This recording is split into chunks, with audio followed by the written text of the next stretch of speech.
I wish good things to you who's watching this. I am Alexey, and we're resuming the first in many of Carcassonne Again subscribers stream. So now that the World Championship and all the exciting Carcassonne events of the year are over, we can go back to doing stuff like this.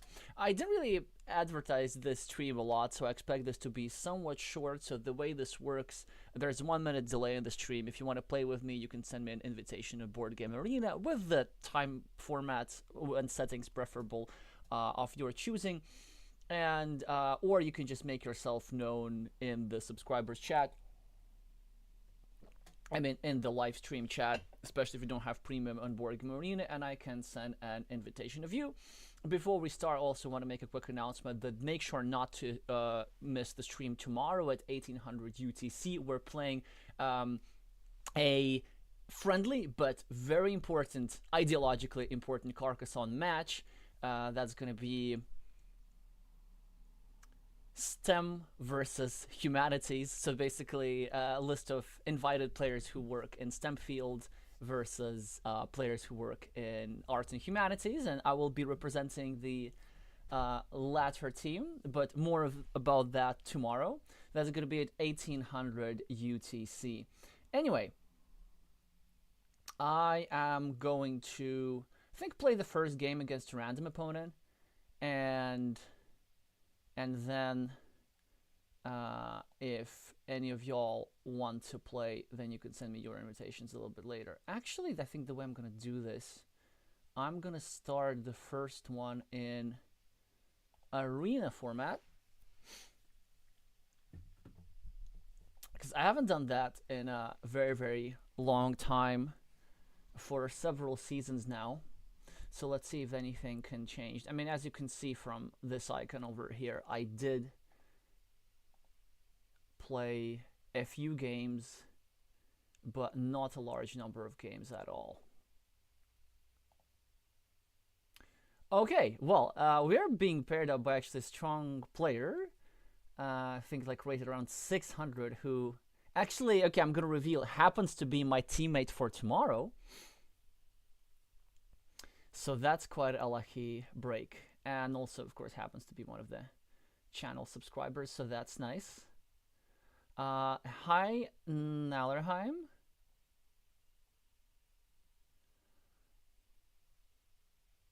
So wait, why can't I hear stuff? Ah. Yeah, there we go. I need this signal so that's so that I can hear if I'm running out of time. So our opponent is starting with 4 points, and they are leaving a road for us. Of course, a road end which we pick up in the only possible way so that we don't obstruct anything. Now it's actually quite interesting. Do I want to be a bit more ambitious, or do I want to just do a normal road move, or do I want to do a crazy road move? You know what? We're here for I mean, you're here for content, so why don't I go over here and start a second road? And the purpose of that is basically to build a road with 6 points with curves, and another road with straight lines, and ultimately finish it with a road end. I mean, I could have done the same. I could have done a curve over here, a curve over here, a straight line, curve, like finished a 6-point loop like this. But I do tend to like to build my roads a bit more aggressively at the start. Don't try this at home unless you're supervised by a professional. Well, good for us that red just equalizes the roads. I won't have to think about this. Now, do I continue my road over here, or do I do something else? If I go over here, that's also honestly not such a bad move, because I have a sort of monopoly in roads, and if my opponent draws a road end, they really don't have a good place to use it. I'd be creating an attacking platform against for the city. So let's just try this and see how this approach works. I know, a little bit weird, but but the see now they, well, actually they do have a good move. They can go over here. They should go over here and develop their city, and also harass my road a little bit. It's only a question of how they turn their city. Now, given that I have a particular tile in hand. Yeah, and this is actually the better move, because they don't want to give me this road end. Well, I need to start a new city somewhere. Ideally, actually, I want to do it like this, so that I can loop this road like right here, but maybe that's too ambitious. This is also okay, because the city's safer. Okay, I'm not gonna do this. This is just not gonna good move. This is not a good move. Let's just start a road here. I know. Maybe I'm being unnecessarily weird, but you'll see. There's a point to what I'm doing. Like, so now, Starry Bravo probably has to take 2 points here, and then they will be continuing my road, and directly I'll be able to loop it like this, and then finally I drew a monastery tile, which, okay, they do this. Now it's actually not an obvious move what I can do, because I have 2 really high equity moves. I mean, they took 2 points, it makes sense. I could go here and pre-build my road, and honestly it's so strong, but this is also so strong.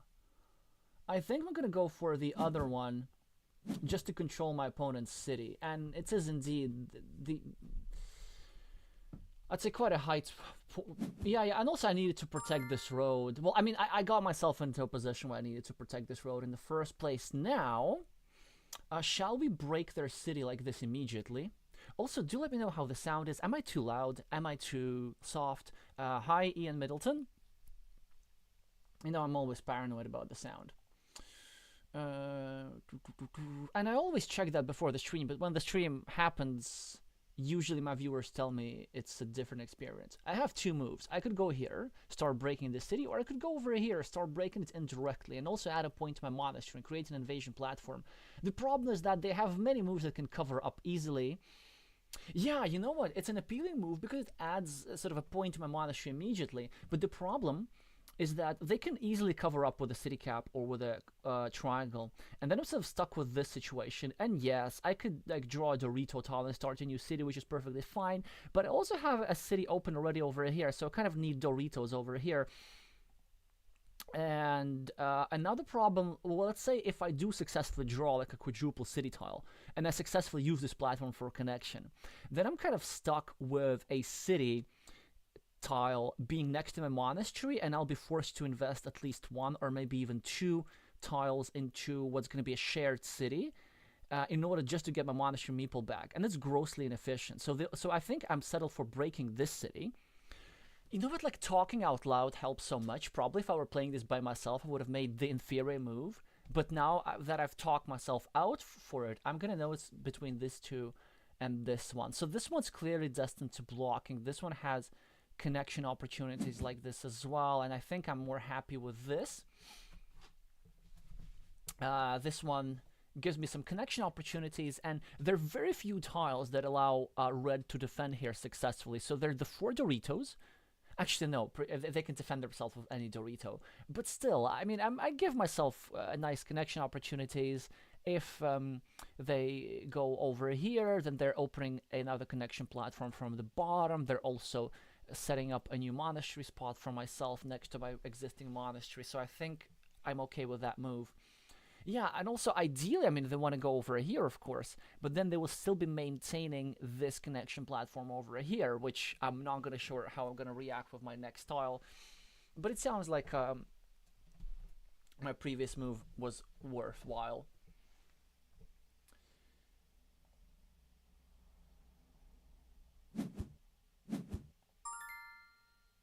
Whoa! Okay, we're up. They do the self-invasion. Normally, I've become a bit of a fan of self-invasion, and I would, under certain circumstances, this is not one of those circumstances because I think I can start blocking this quite effectively. So my intention, of course, is to block the square, so just 2 of my opponents are trapped. 2 of my opponent's meeples are trapped next to my monastery. But they now get the splitter, and they can actually prevent them from happening. But they need to make the decision right now. So they probably should go over here, and then they're threatening just a little 8-point city next to my monastery. And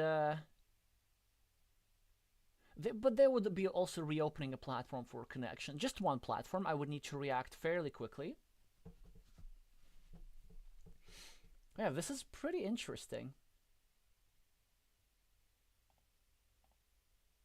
Oh, I guess let's just respond something courtesy something. How does this work? Okay. I can't see the chat for some reason.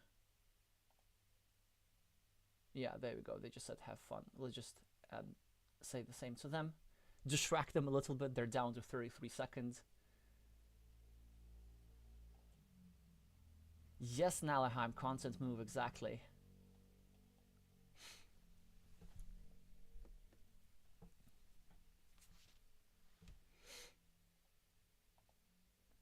Okay, like in a tournament game, I would probably not start those roads. I think it's like I am using my meeples inefficiently. Okay, so they chose not to separate the cities, which means it's ride or die.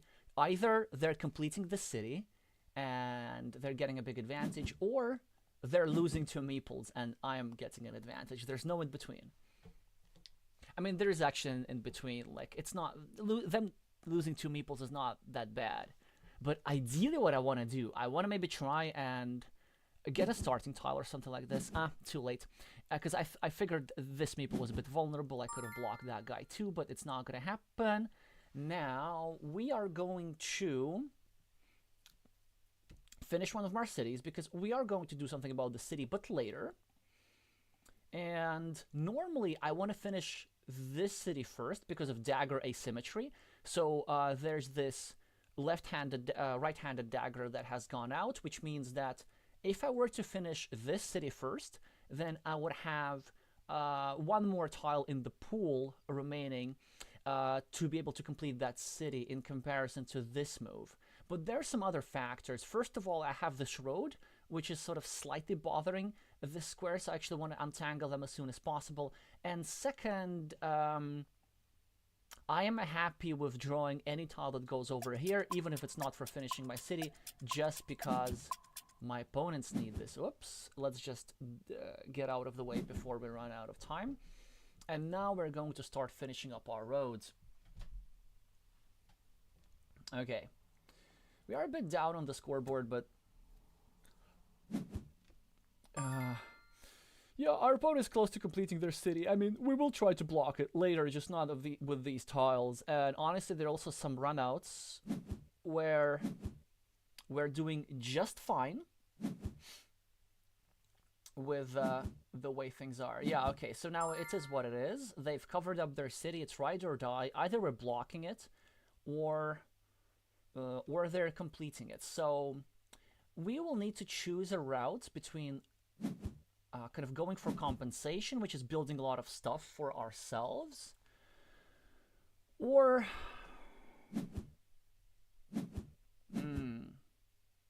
attempting to block the city. And honestly, now we get the perfect tile to attempt to block a city. Now, here's what we could do. We could go over here and finish a road. But this is not a good move because both splitters are out, which means that with a single Dorito, our opponents could go over here and tie our little city meeple to this square, which is tied to this square, which is blocked. So normally you don't want to be making moves which allow your opponent to block you in one move. I could go over here, continue my city, finish it with some Doritos, and also prolong my road indirectly. But there's no need in prolonging my road indirectly because I am set to draw a curved straight line to finish it. So instead I'm going to make a blocking move. And it's kind of tricky to defend. It's really tricky to defend. Honestly, I think they shouldn't defend this. They should probably build their city. And I'm not only saying this because I have a particular tile in hand.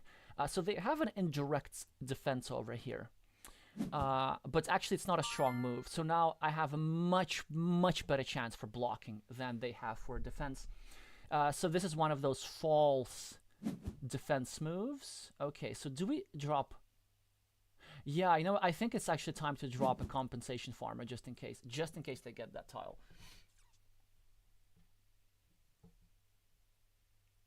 Well, I mean, I happen to draw the tile anyway. But anyway, here's why this is a poor move. So it sacrifices 4 points. And also it puts themselves in a situation where they have only one tile for defense and two tiles for successfully completing the city. So they have two tiles which they can draw, and then they benefit. But I have any triple city tile, that's five, any of the two sausages. Well, funny how this tile has a new name now. I haven't thought of calling it a sausage before, but it should be called a sausage. I'm talking about the hourglass or the giraffe's neck and the extender, basically. So even like without me drawing this tile, actually I had a massive, massive probability for success in this square. I mean, they could still draw one of the two tiles for defense. And as for this compensation farmer, actually I'm going to be alright anyway, because this farm has already 4 points, two cities, 6 points, great expansion potential. Somebody's going to place a monastery over here. This is going to get developed. And you see, they even spent points before to give me an extra road point just so that they separate the farms, realizing that they don't want big farms in the game because they're at a meeple disadvantage. So I am doing quite alright here. I just need to find a strong move in this position. Where's the best place to start a city? Presumably here. Yeah, presumably we want to like harass that red guy at the bottom a little bit.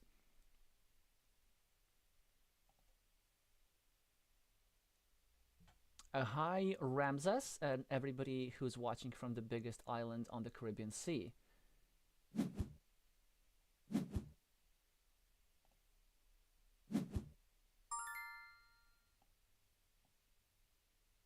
Oh yeah, I think so. Nalarham, your comment was probably about the fact that I think with the splitter, Starry Bravo should have separated his two cities. I think that was a bit too committal of a move. Okay, do we go? Oh yeah, they can finish their city. Do we go here now or do we continue here? I think here I have plenty of tiles to go. I actually want to just leave that guy in peace, because if I go over here, they can immediately go over here and attack me. So instead, we're going to stop drawing on the screen and go over here. A bit counterintuitive, that, but there are some reasons why I want to, well, I just told you the reasons. I actually just want to leave this guy alone for a while. And if it's late enough in the game, maybe I want to go over here and even like meeple a farm of 6 points. But that's not really my main concern. I kind of really want to develop this farm. Yeah, and this is what my opponent beat me to. My opponent beat me to it, sadly. I'm okay with having a field fight. I still have most likely the meeple majority. Am I going to pass up on the monastery? No, not really. I'm going to build here, because I have plenty of meeples. I'm not sure if that's actually strategically a good decision. I think it's okay, because it also eliminates a field connection opportunity. So I could have just played that move without a meeple. Now I'm going to finish my city. I'm not going to drop a farmer. I know I might live to regret this, because maybe I really kind of, ideally I would have drawn this tile first and the city cap later. I have to use the city cap to finish my city, but ideally I want to go over here and claim that farm, because what I'm allowing my opponent to do is precisely stuff like this. Yeah. Well, actually, what if I just go over here and not allow them to connect? You know what? Nope, nope, no. There's still plenty of daggers remaining. There's still plenty, all kinds of tiles. I guess I'm just gonna, like, need to fight for the field, and that's it. Just fight. And also, I mean, I don't want that square to get blocked. I want this square to get blocked. But there's no point in blocking... No, there is a point in blocking this square, actually. I could keep a 6-point farmer to myself and then just unify these two farms for 15 points. Yeah, maybe I played this a little bit too lax. I don't know. But the thing with the monastery, they actually made a really, really nice move here with the farmer, because it killed my monastery spot, and it also prevented me from meepling the second farm. And I was only able to meeple the farm, like...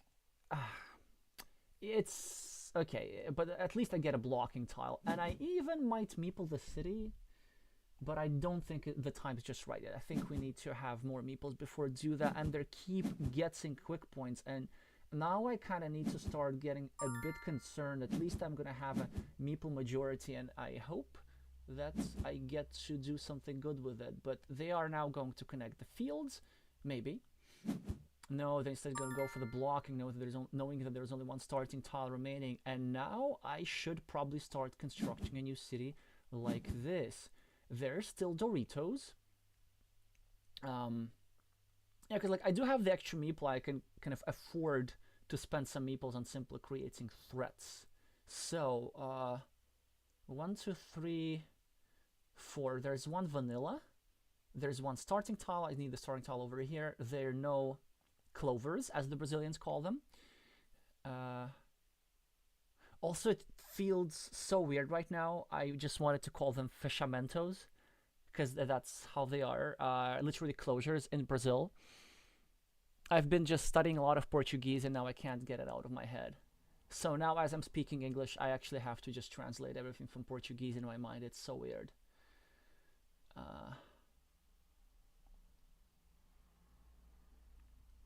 But yeah, I mean, he's playing very well with the fields. Like, that's the perfect way to manage field with the meeple minority. It's super annoying. And I didn't really have a chance because, like, I can't use a city cap as a farming tile. Like, I still had to do this. And even though they have the long-term meeple minority due to this blocked region, actually I have a couple of meeples threatened from my own. This city is not guaranteed to get finished. 1, 2, 3, 4, 5, 6, 7, 3 Doritos remaining, so I kind of need to draw 2 out of 3 Doritos in order to be successful here. Or, you know, like a triple city plus Dorito plus city cap works well. But we're running short on all kinds of city caps, so we're having 3 daggers, 1 starting tile, 1 vanilla. I believe that's it. It's really not that much. Okay, so this farmers, I think, is a bit premature, because they will be playing their entire game with just 1 meeple. They might be planning to get a curve, straight line sort of situation to merge the farms. And we need to watch out for that. And I'll always be able to go over here to try and do something. So I think actually here I do not want defend. I just want the 50-50 and just draw the starting tile. I'd rather maybe start going over here, expanding my monastery, or maybe I should... No. There's no point in equalizing this field too early, because as soon as they finish the city cap, or I finish the city cap, or whoever of us finishes the city cap, this field platform over here will be available. That's why, like, city caps are not very good farming tiles. And if I were Starry Prava, I would have if you want to claim the farm, I might have done the same, but turned the city cap up. And this actually would have made the field much more time sensitive, because then they could have gone over here, eliminated this field's connection platform, finish the city cap, have a field for 9 points, which is impenetrable. That would have been a much stronger move. But luckily they didn't do that, so they still have a chance. Okay, they're breaking my city, which is fine. That's what they're supposed to do. I still have 1 tile that goes here, and that ruin in itself is worth like a bunch of points.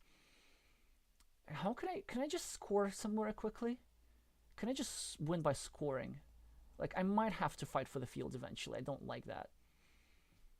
I could go here, but no, this is so easily blockable. Okay, I think I'm gonna just build up my monastery in a way which creates a spot for another monastery. 1, 2, 3, 4, 5, 6. There's still 3 curves remaining, so I think I'm happy about that. I'm just gonna try and score. Like, that's gonna be my plan. Finishing the city is tough. If I do get the 1 remaining dagger, I'll do it, and then I will have some actual threats with, like, Doritos and Giraffe's Neck with the cow that I have right now. But I'd rather use the cow for blocking over here. I think it does a lot. It blocks the field. It prevents my opponent from using these tiles over here. 1, 2, 3, 4, 5. There's only 3 roads remaining, so we should start watching out for potential blocking opportunities over here. And yeah, there's only 1 monastery tile remaining. I don't like that, but I think if we just go here, we can still set that up. Like, even having a 50-50 is not such a bad prospect to have. Okay, they claim 2 points. I will have some field attacking opportunities from this square, actually, so this is rather difficult to block, so that's nice for me. I get to finish a city, and maybe I can win without the field somehow. I'm 6 points on the scoreboard. I think at some point I should just... Wow! That's pretty interesting, actually. So they are eliminating a field connection platform instead of taking 4 points. I mean, this platform will reappear, but it's actually kind of hard for me to block. Okay, I'm just gonna make equity moves. I'm gonna go over here with this road. Oh boy, oh boy, oh boy, what do I do? Like, they're actually having a lot of field points, which I have nothing to respond to. And they have a coin flip for this tile, which is gonna remain a coin flip, but these two city caps are very volatile. My plan is to draw a Dorito, and I should try to build a city over here, create a blocking platform here, and maybe reinvade the field a little bit later. Yeah, honestly, like, the field vision of my opponent is really impressive. Hi, Elias. It is the first game. We're just getting started.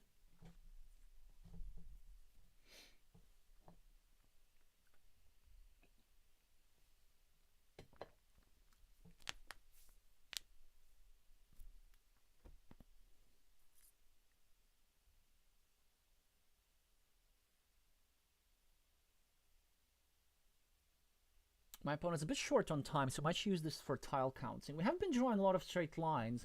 1, 2, 3, 4, 5, 6, 7, 8. So there's one on the remaining. Wait, 1, 2, 3, 4, 5, 6, 7, 8. No, no, no, that's the last one. So they need to make the decision about connecting the fields really, really quickly. Because actually, wait, if they go over here, then all I have to do is just ignore this guy. I mean, they will have a field for 12 points. It's not that I can... Yeah, and they did this. They did this, right? And now I can't really take 4 points over here. Because I want to leave this guy alone with 12 points. Like, I don't want to expand my opponent's field. Now it gets interesting. I could go here, set up a scoring opportunity for myself, which only I can use.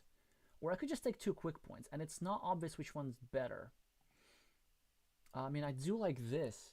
How many road ends are there? There are no clovers. There are no biggies. There's just one road end. There's just the big city. No, not big city. I don't know how to call this. I could go here and set up a couple of curves, but no, we don't need to set up curves because my opponent can't use curves. So I'd rather actually go here. Okay, they don't draw a city cap. That's was my only concern. Them drawing a city cap. Actually, how are we doing? We're 8 points ahead. We're 16 points ahead because of this, and the ruins 1, 2, 3, 4, 5, 6, 7, 8 versus 1, 2, 3, 4, 5, 6, 7, 8, 9, 10. So we're -2 on ruins. Wow. I'm not sure about this move, but okay. So we have to claim this new city because we can't allow them to score with city caps. Bam! We got them. We got them.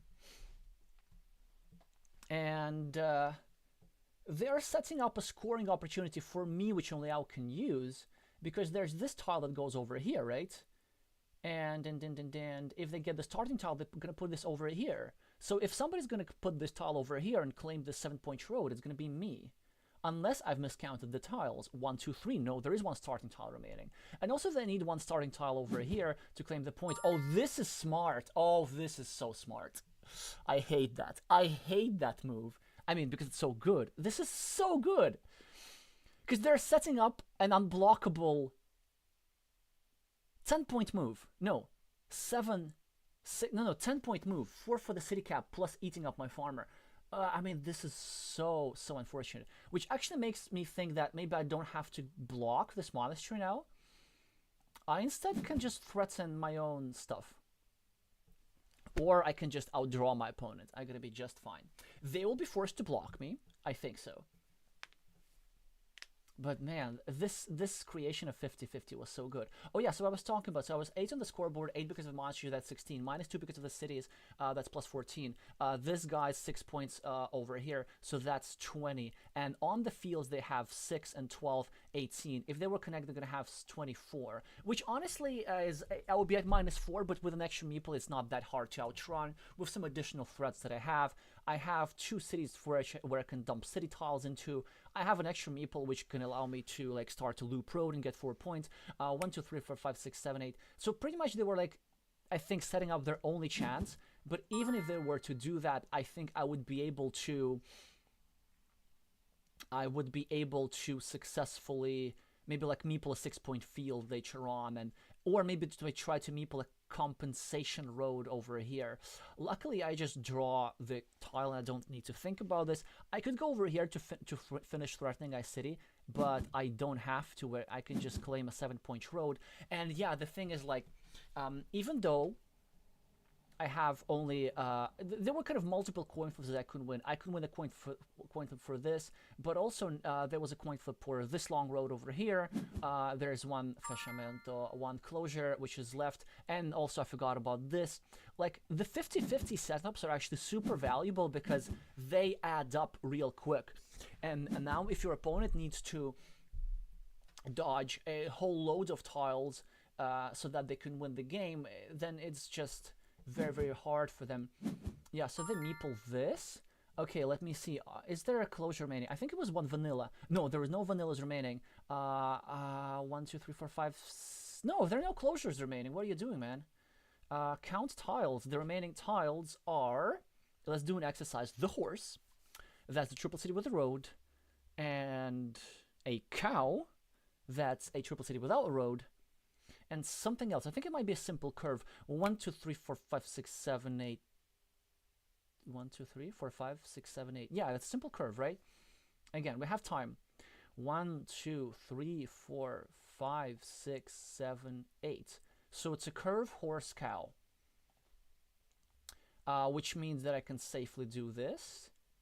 And then I know that no matter what my opponent does, I will be able to get a couple of points. Yeah, so let's... So for statistics, I actually like to take off my meeple. It's 2 points, one for the road, one for the monastery. I know some people prefer to do the opposite. They prefer to...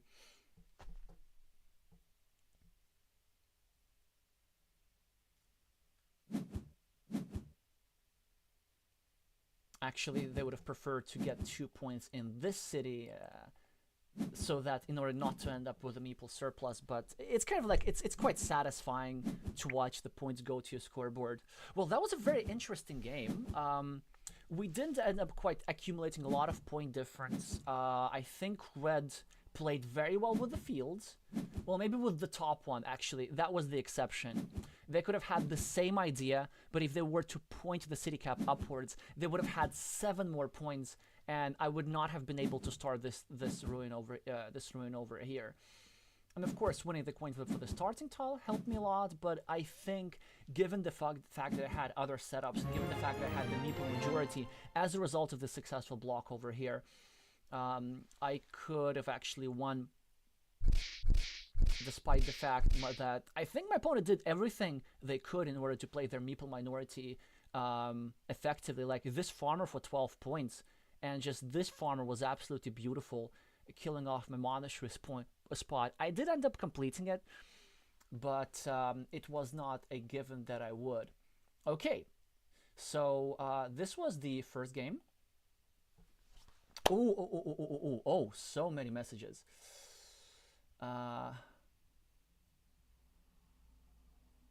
Okay, so now my mind is full of Portuguese. Like, probably Spanish for me is the hardest language to read, because it's like Portuguese, but not quite. I mean, I can read, but like, in order for me to say something in Spanish, that would be just portuñol at best.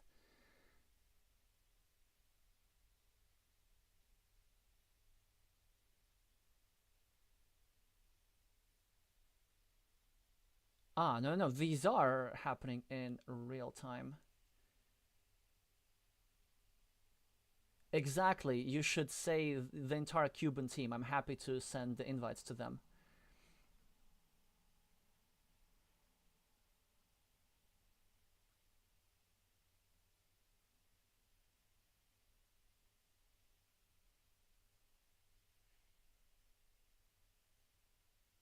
Okay, well, yeah, you can arrange your friendly match. That's nice. I presume between Cuba and Mexico. I can understand Spanish that far. So anyway, let's go to the simple games. And yeah, if somebody wants to send me a challenge, then go ahead. I will, or just write me in this. I will actually have to take a couple of minutes break right now in any case for refilling my hot beverages. So I'm gonna be back in like 3 minutes.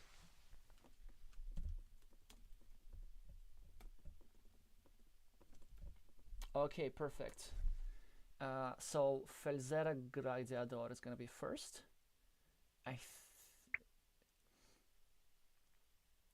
And then I'ma see you in 3 minutes.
Alrighty, we are back. So, what is going with the chat? Okay, already told them. Let's see if we have a brave one. I mean, you don't need like particular bravery in order to do that. Or maybe you do. I know. I'm just like, cause I just have like no shame. For me, it's not a problem if I make a mistake on stream. Uh, or like if somebody, for example, if I'm playing in the W2COC and somebody else is streaming. Felzera Gladiador. Nice. I think I'm gonna put this to slow speed. Italian, nice. Yeah, I mean Brazil has like an incredible young talents program.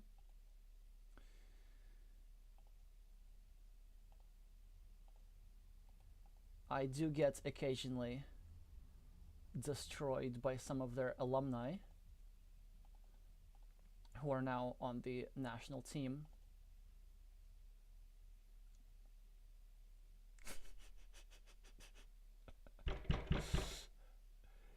Okay, let's go.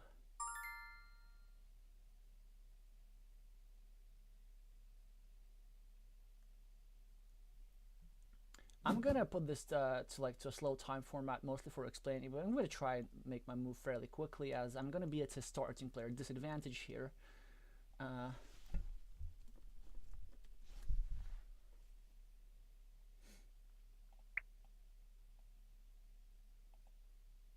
Yeah, what's interesting is sort of the way Brazilians use the phrase "good game" is a bit different from, I think, what most players are used to internationally, and actually I quite like that way. So it's like good game in a sense that we wish each other a good game, which does not necessarily mean good luck, because it's kind of more honest. I mean, of course you want the game to be good, as my opponent shamelessly takes 6 points and presumably discards the quadruple city tile, because that's the only part that the only tile that can be discarded, which is great because that's all but destroys their starting player's advantage. As one tiles get removed from the deck, there is now going to be an even number of tiles remaining, which means that I get to place the last tile, which means that on the penultimate move, I will be able to do something I desire with a 50% probability and not 33% probability. But basically, like, I'm getting better probabilities throughout the game,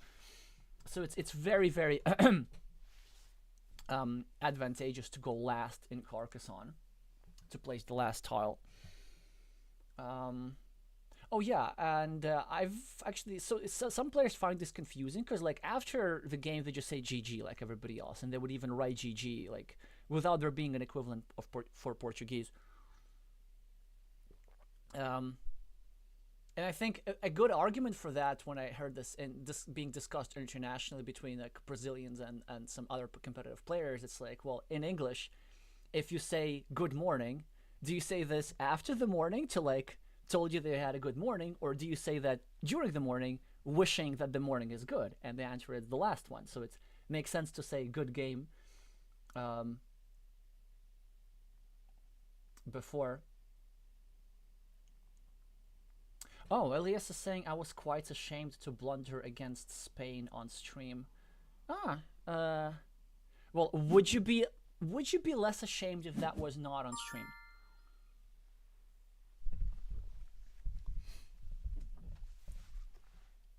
Honestly, this is just the best advertisement for Carcassonne if it helps you to get over some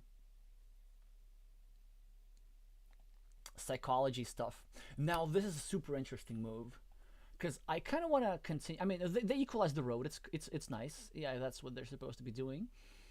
But it's not obvious exactly.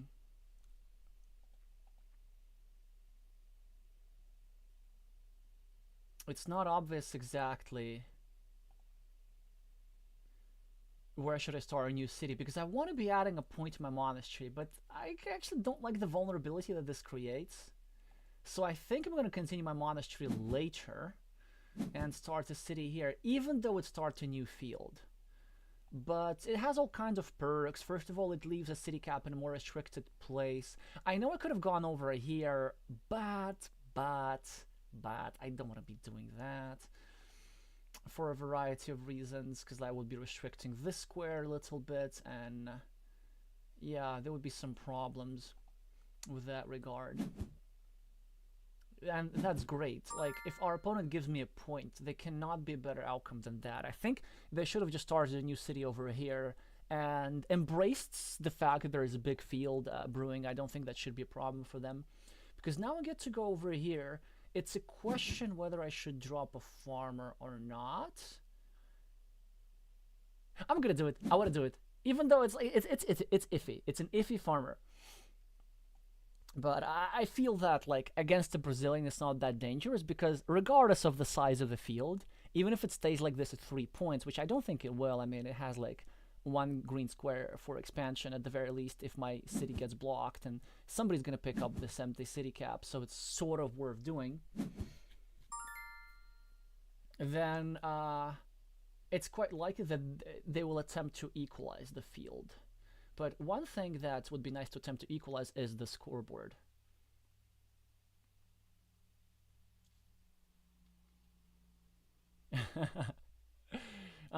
The rest is saying, trust we don't fear to make mistakes on stream. We warned Otto and Melton that when they both stream one of our games, we fear for their health.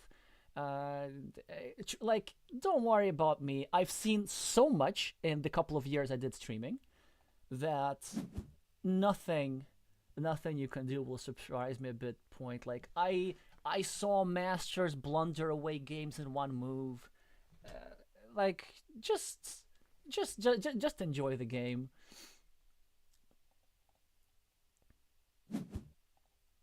Even though I have to admit, like, sometimes if I'm not streaming, if I'm just watching the game, because like if streaming it's fun, like I get to talk about stuff, I get to talk with y'all, and you typically write something in the chat as well.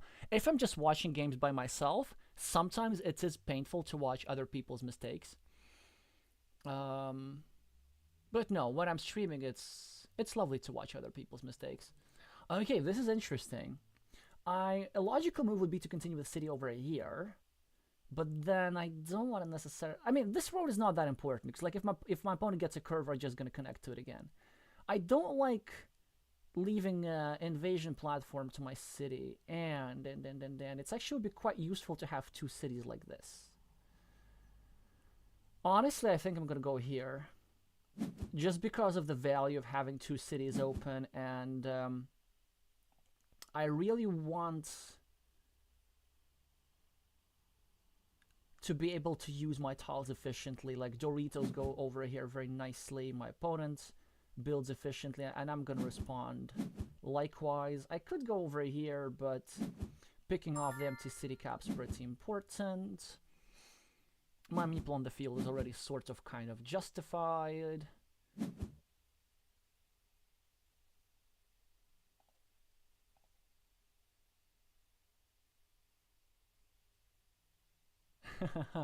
Oh, this is very interesting that you kind of also want to acknowledge you want, yeah, if your games are streams, you actually want your good move to be acknowledged, and it's a bit unfortunate when it doesn't happen. I try to do that too. I don't comment just about mistakes, as Senior Felzeta just keeps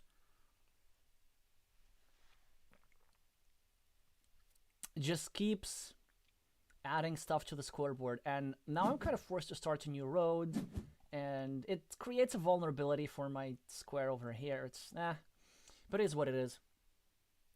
I'm not gonna go over here because I'm not in a rush to finish the monastery, and it's more important to first of all pick up the equity, pick up the points, and actually just not allow my opponent an easy field invasion. Like, they will invade the field eventually, but they gotta work for it. And also, I'm quite behind on the scoreboard after a barrage of city caps, so I will need to score efficiently in order to come back.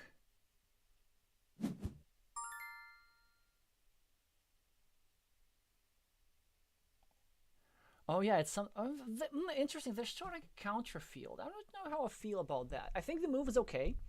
It's okay to use it as a farmer, but it was stronger to start the farm here, not here, because they're slightly helping my monastery. They actually, imagine this, if they draw a cow now, they would have been able to go over here and start blocking this square.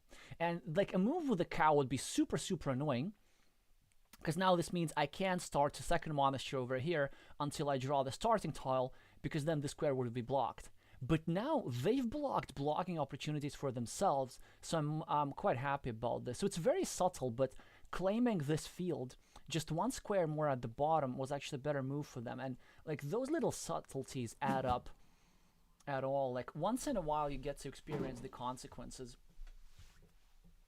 Okay, senior, actually I'm not sure SR stands for senior or something else. And also, why would somebody from young talents have senior in their nickname, unless they have a younger sibling. Um, Maybe I don't know something about Brazilian abbreviations. Okay, they start a new city in an interesting way, which slightly restricts my field, slightly harasses my road. Sure, why not? I'm gonna get out of harm's way, finish my road, get some points on the scoreboard, and then see what they do next. And then already I'm starting to plot my next move, which could be one of two moves. I could go here, which is honestly not that bad. Oh, okay, now I'm not gonna do that because they're trying to join the road and I don't like that. And it's a smart move. I was thinking of going over here to equalize their city, but I think it's actually much better to go over here and start a new one. Because I wanted Dorito over here, and since they're now starting to harass their square, to restrict their own square a little bit, I was thinking it was not such a bad idea to let them do that. Yeah, now it's gonna be a problem, man. I am going to get blocked pretty soon, but that's okay. That's part of the game. Part of the game, we're getting 2 quick points. And now they're gonna finish their city, are they? Yeah, like the value of this move, which maybe I should have played. I don't know. The value of this move is that it would have made tiles like this for them less valuable. Wow. So they're starting a field fight. I could respond immediately, but actually I think in the long term I'm the favorite there. Because I'm going to finish the city, drop a city cap. They've already invested the farmer over here, so I'm going to have a long-term meeple advantage. They could just kind of take care of this farm very, very quickly, but I think just the pure equity move is starting a 4-point road and creating an attacking platform for the city. Specifically like that attacking platform, that's what's, I believe, needs to be done. It's like, I really don't want them to let them finish their city. Yeah, they're starting a new city, which means that I can't really go here now, can I?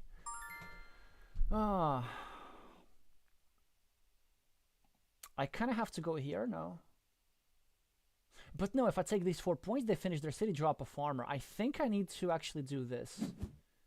As much as I don't like this, but yeah, they're starting to play really well. I don't like that. I don't like that.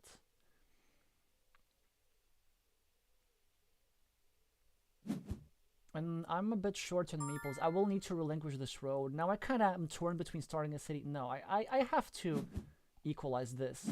Because I'm not only equalizing this, I'm actually also like protecting my square here. Because as soon as they finish their city, this will be under attack. So I want to... Yeah, oh, that's so unfortunate. I mean, it's a good move from them, but I hate it, of course. I hate that they found that. Now I'm left without meeples. Which, okay, I can wait. I don't think I want to go over here. I can't go over here because of a block. I think I need to start connecting the fields. Even though it's not necessarily the best tile to be doing that.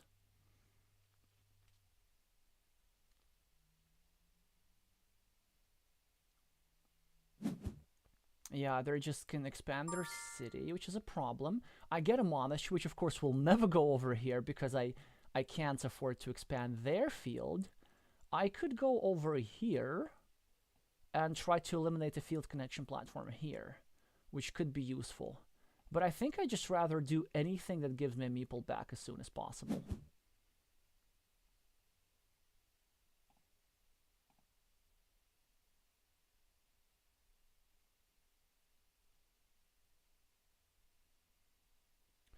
Yeah, difficult position here for poor yellow.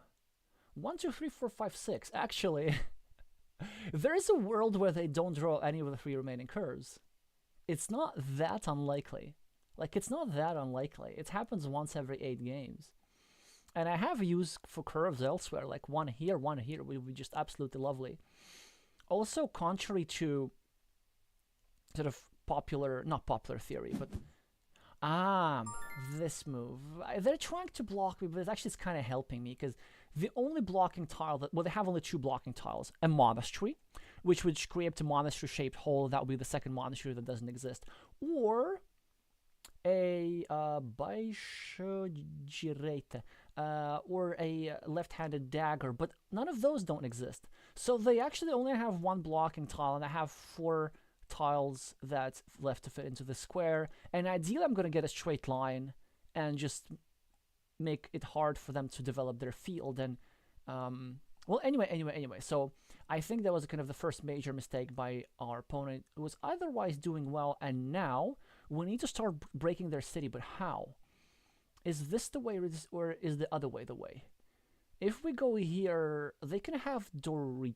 So yeah, I think this is kind of the more standard approach to breaking cities. Just force them to have two city caps, and now I think they have a couple of interesting moves. So honestly, what they could do, they could go over here, and they could just finish the road and even drop a farmer and help one of the three field tiles up. But instead, they take 2 points. That's actually kind of really smart, because they want to block me instead. But I'm gonna draw the Dorito first and breathe a sigh of relief as I get at least some meeples back. And then they get another chance, but like, is it worth doing? It's a very big question. My opponent has one tile which is super beneficial for them, like the splitter, which they can go over here with. That would be super annoying if they are successful. Yeah, that's bad. But it gives me an opportunity to permanently block that city, so that's something. And I think I should do it, because like the city's still alive. 1, 2, 3, 4. They're still, yeah. The only thing they need is just a couple of lucky draws. So I wanted to save my monastery and restrict their field, but I'm just not. Oh wait, but if they get a curve, they can. No. If they get a curve, they're not gonna block me, because they have a more urgent task of finishing their road. So I think this move is the first one in order. And then I can use another tile to save myself. So prioritization matters. Blocking my opponent is more important than saving myself. Sometimes destruction supersedes creation. Okay. Oh, so many messages in the chat. Yes, sometimes interesting is a euphemism that I use. Hi Helge, good to see you. Yeah, I'm not doing a great job at like announcing my streams. I'm streaming tomorrow as well. Arts versus humanities, important match. Oh, SR, he says like Mr. in English after Senor. But what is rather than Senor? Okay, rather than Senior. Got it. But is it also like Senor with an NH in the middle?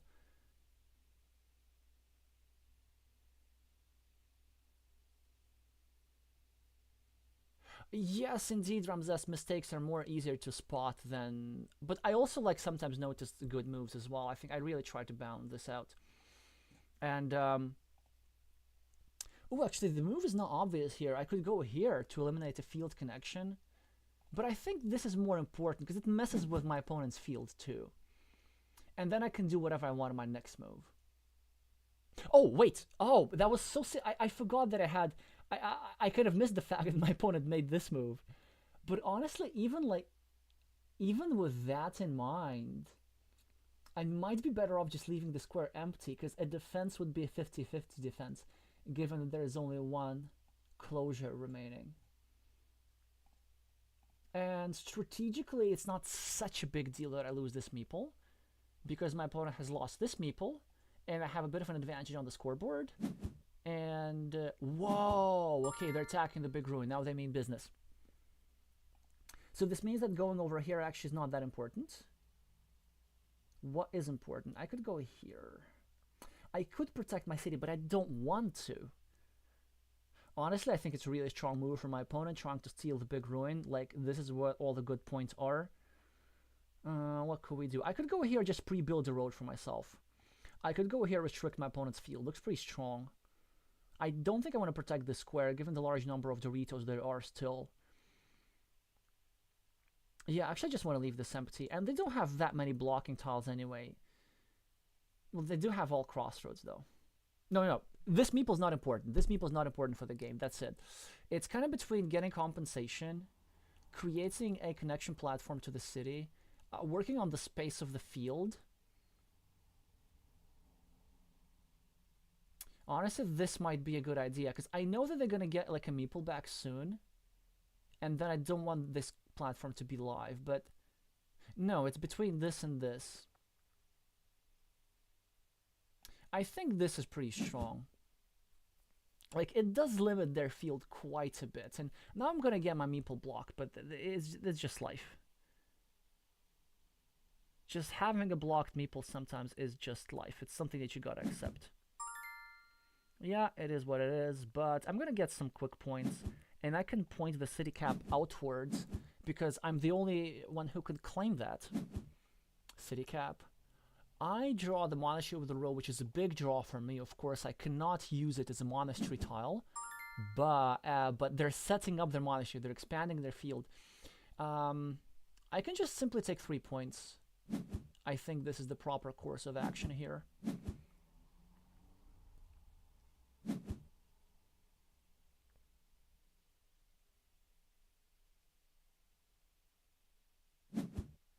And they're trying to, that's smart, that's so smart. They're trying to take a curve and expand their field like this. The only problem for them is that they need a curve elsewhere, so they really need to draw 2 curves. Whereas if I just draw one straight line, 1, 2, 3, 4, 5, 6, and there's 2 of those remaining, if I go over here, their field will be completely shut down with 6 points. And I myself am gonna make a lot of points here in my field. Try to make as many points as possible. 1, 2, 3, 4, 5. Still 3 crossroads remaining for connection. So actually, I don't need to be bothered about that connection. Although, this could be of strategic importance. But honestly, I just rather take as many points as I can.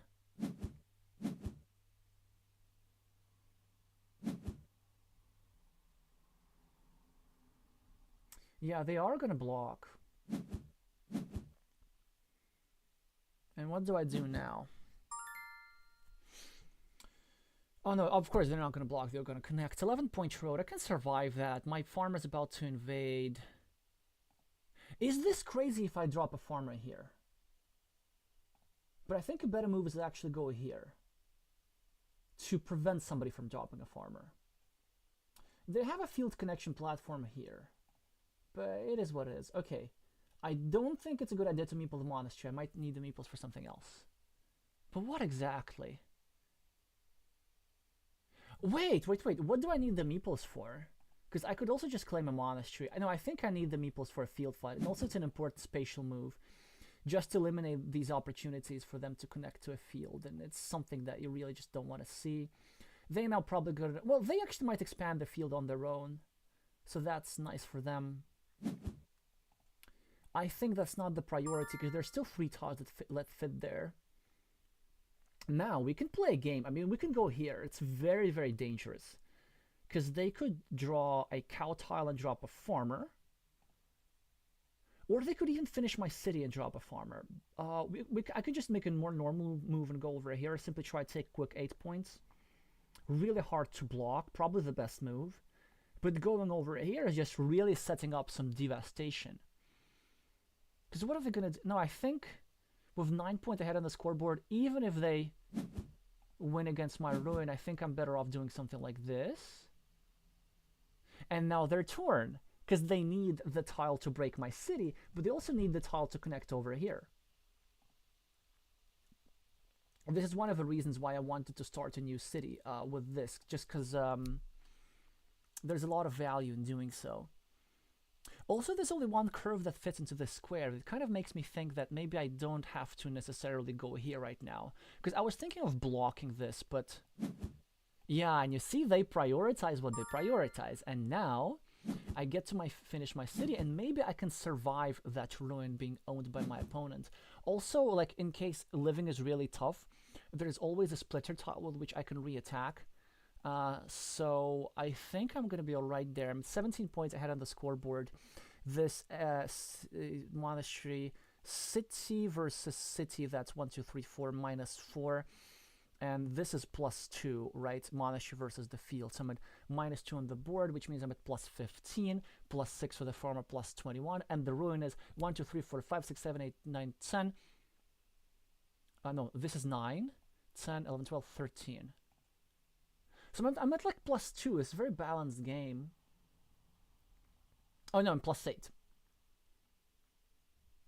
I think I should be winning here most of the time because this threat is here pretty big. And there are no good connection squares. I could defend over here, but honestly, like, I don't even care if this meeple connects into the field. I'd rather my opponent spend moves, and instead, maybe I want to go here, but it's also very dangerous because it actually allows my opponent to connect to the field if they so choose. Yeah, it's not obvious. It's not obvious. Well, threats are typically nice. But what if I go over here and they finish my city and they connect to the field? That would be a problem, right? And if I don't do that, they could do that. But also, there are not that many blocking tiles. I'd rather go here. I'd rather have multiple threats, if I'm honest. I think this is just better. They can block my farmer, yes. But it's okay. Stay there with 6 points. I'm going to get a meeple back from this. Now, there's no need to block this farm because there are no tiles that get to expand their farm. And, yeah, do I meeple? I guess I just meeple the road. I think it's fine to just start doing stuff like this. Yeah, now that's the question. I think, like, do they want to go over here and start fighting for the farm? They might have to do that. They might have to do that. I mean, they could also just go here and, like, eliminate that threat altogether. Honestly, not sure how I feel about this road meeple. Maybe not the strongest move. It's sort of more of, like, automatic. Okay, yeah, that's good, that's good. They are creating a connection platform, which I'm, like, not a huge fan of. But let's just think about this. What we have no Doritos with the road. That's a problem. We have, well, I could go, wait, there's a threat of connecting through a curve. Oh, that's kind of dangerous. There are no regular curves, but there are daggers. There's 1 dagger remaining. Still 3 crossroads to block, so that's not such a big deal. If I go over here, I mean, it makes it harder for me to connect to the city. Actually, there are no Doritos at all. So I might be better off going here and trying to wait for a triple city instead. 1, 2, 3, 4, 5. Yeah, there's still triple cities. We can do this. And again, it's just about creating the threats, right? I'm not giving them a field connection opportunity. They're defending. I'm fine with that. We also need to remember that we're ahead on the scoreboard. Also, if I go here, all the threats are completely eliminated, right?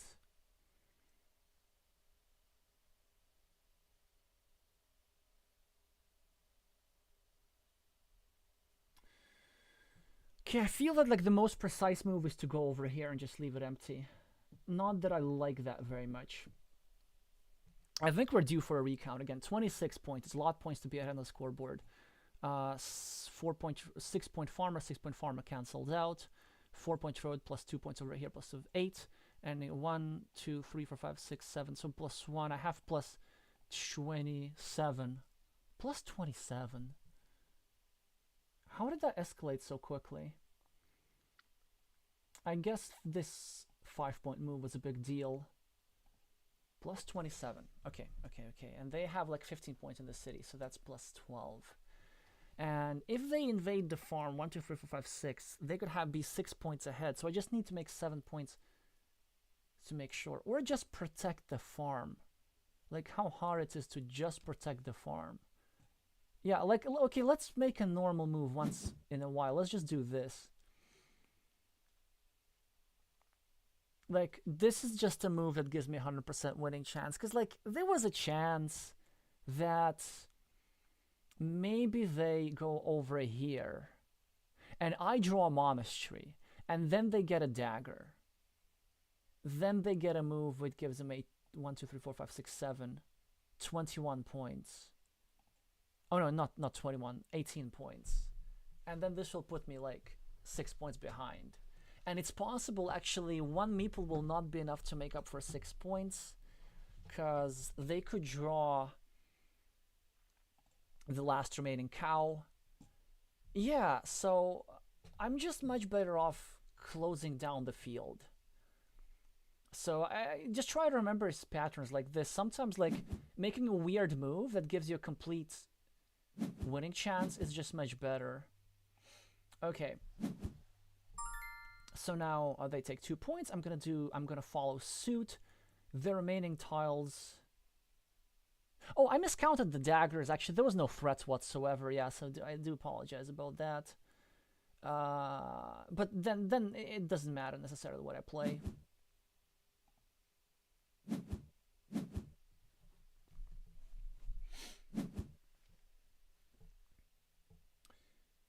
Yeah, so they do get the Monish, which I know was in stock. I do get the cow, which I also knew was in stock. Wait, what did I miss?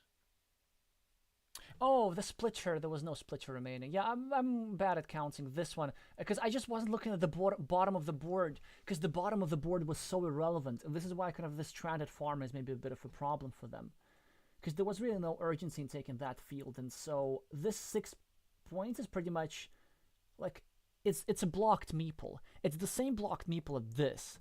It just doesn't feel that way because this guy has an ugly hole next to it, whereas this looks so green and pleasant. But like for the purpose of the game, this meeple is the same as this meeple. So this is something that you're gonna remember. Like a farmer is a blocked meeple. It's the same. Yeah, so I wasn't kind of paying attention to the tiles that much, but I think that's just because of the scoreboard advantage gave me a little bit too much. Anyway, thanks for the game, Gladiador. Very nice idea here for you taking over the ruin. And I think at some point you kind of needed to try to take over the field as well. You know what? Maybe with this move, he needed to recognize that he was behind, and he actually needed to help my city and hope to connect to the field, which is maybe not a good thing that I allowed that. So my move over here was a little bit iffy. But then on the other hand, I don't know. It's very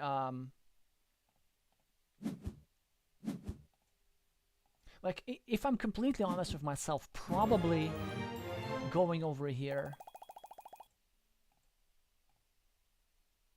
does not win that often as some other moves. But again, I'm not sure, because like if I leave this open, I think there was a triangle still left at the time. Yes, there was a triangle still left at the time, and it's quite possible that I get something like this, and then I get a straight line, and then I cannot stop that idea from my opponent. So in between these two low probability scenario, I probably prefer the one where my opponent gets into the field, but I get like some compensation for it. So also, yeah, a bit bad case of miscounting, but I told you before I have no shame making mistakes on stream, so that's what it was. Alrighty, so oh, so much stuff in the chat. Ah, interesting. So there's like, so even though senor means like literally senior, then there wasn't be a difference in the junior. Well, actually, no, that's not true. Like I have many, at least like using junior as part of a name. I think it's a pretty common thing in Brazil. Like at least several players have junior, like, or JR in their name. Also, I kind of like that. I think a senora or senor is used as a respective plural. So like this is very interesting. Like instead of you do something, you say to the person, Mr. does something. So like you almost speak about them in third person. I'm not sure if people still do that in Brazil. I guess you would still do that.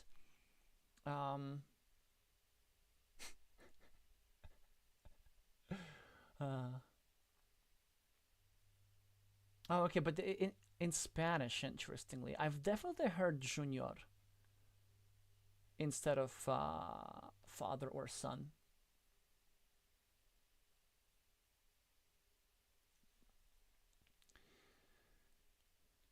Okay, Elias is saying I would always turn that Dorito the other way. Okay. Let's see which Dorito you're talking about. Which Dorito would you have turned the other way? This had only one orientation. Ah, this Dorito. Maybe this Dorito. But no, you see, like, the point was I wanted to have more city caps available for myself. Because there were starting tiles, there was this guy still available. And no. If you turn this Dorito the other way, then there was an opportunity for my opponent to take 3 points and attack me at the same time. And if I go over here, then the point was that if my opponent has a big tile, they have to choose between connecting to the city and attacking me. And they probably should have chosen attacking me, but they don't know that necessarily. So, and it's a good thing to make sure that your opponent needs the same tile for various things. And also, like, I didn't necessarily need to get that meeple back as soon as possible. I just needed to create some threats. Unless you were talking about a different Dorito, but there were no other Doritos that I played. Well, there was this Dorito, but I'm quite happy with the orientation of this Dorito. Because then, if it were to be blocked, which it, I mean, it did eventually, but there was an idea to, if it were to be blocked, there were all still 3 daggers available, and it was like very, very safe. Yeah, so the principle of 2 cities ended up not working, but that's also because I didn't really need that meeple back. I wasn't really in any meeple trouble throughout the game. Okay.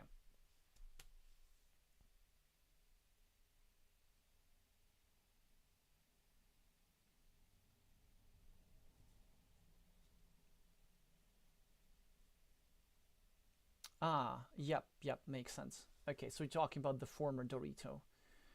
Helge is saying there's a physical copy expansion where you get to choose to take away one of your meeples on board instead of placing. Ah, I know many would love that in a competitive game. Just like, I wish I hadn't meepled that 2-point road, it now looks so stupid. But no, it is what it is. Anyway, next invitation is from Nari. I do feel that I have stamina.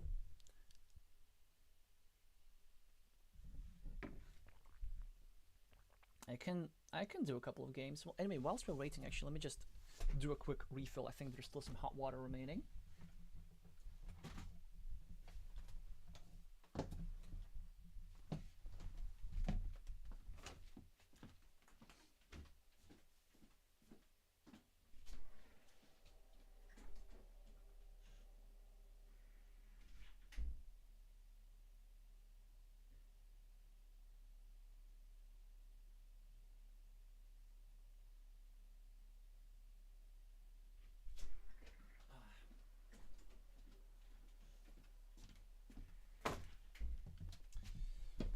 Well, we're waiting to start the game, so I kind of wait for a couple of minutes until Nari's back. Maybe I think we should need to ping them. Ping. And also, you're kind of welcome to make yourself known in the chat, even if... Oh yeah, there we go. But yeah.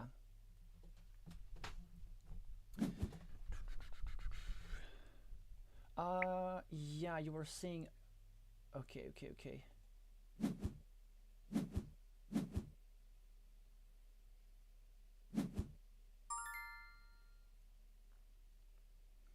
Oh yeah, about the Dorito move is saying that that you're pessimistic, Elias, in the sense that they would connect you and then block. And then it is what it is. Okay, so we start the game by losing 8 points. But that's okay, because we're not going to get a 4th point. We're instead going to start a new road and try to play really, really aggressively, and it instantly pays off. Because we get a Dorito, and we get to instantly finish a city and drop a farmer. This is a game where, like, farmers will be pretty important, as we have 3 finished city close nearby, and they drop a farmer. And should I drop a farmer here, or should I wait? Because, like, I am going to be out farmed immediately, and they could cover this up pretty easy. No, I think I'm gonna do this. I think I'm gonna do this.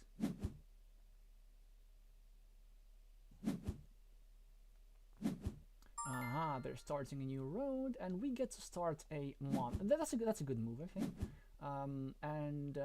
We get to start a new monastery next to the city cap, and we're kind of already almost equalized the field. And now I'm sort of even inclined to drop another farmer here.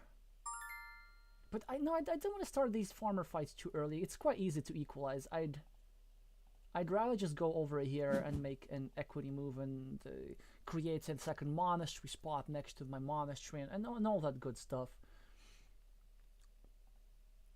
If they go over here and drop a farmer, I can't really prevent that necessarily, so... Yeah, they're going over here, which doesn't do much. I think they should have gone over here and created a threat of blocking my square here. I get a straight line. I can do this? It doesn't do that much. I'd rather just get the extra point and make the road more open. Now they have a tile, which I really didn't want. Ooh, okay, that's a big mistake. They needed to go over here and then to start a new city. That would have been so powerful. Like this configuration of Dorito plus a splitter with two meeples like here. Like it looks like a big meeple hugging a small meeple, but no, it's two meeples of equal size on different tiles of different sizes. It's a very powerful way to get like quick 12, 16 points. And now, like, you saw that maybe their point was to clean off a city cap, but that's not cleaning off. In fact, that's leaving me in a city cap in far more advantageous position, which of course I'm going to claim immediately. It's a bit of an issue now because one of these daggers is gone, but I still had to claim it, and they had to drop a farmer here. I could go for stacking, but I think this is a bit better because I get to control their feature. And now I start wondering, like, was it better for me to instead claim the Dorito like this? It is possible, but I think my move is okay. It's quite often wins because there's still 5 vanilla city caps remaining, and they still haven't done anything. I could go over here and drop a farmer. Like, not the worst move, actually. Not the worst move because, I mean, eventually somebody's going to draw this.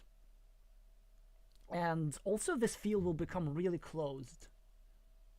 And I don't want to... don't want them to do this. Yeah, unfortunately I get blocked and, well, not blocked, but very much close to being blocked. This farmer can still get through a monastery. But now I'm in a difficult situation regarding over here. So, okay, so now I can't use the city cap productively because I'm not going over here. I'm not going over here and giving my opponent a city cap, although it's actually super tempting. I think what I'm doing instead is going over here and trying to block this city a little bit. Yeah, it sounds good. And then if I just get the monastery, I can just take the 2 points instead of meepling it if that square is blocked. So let's do that.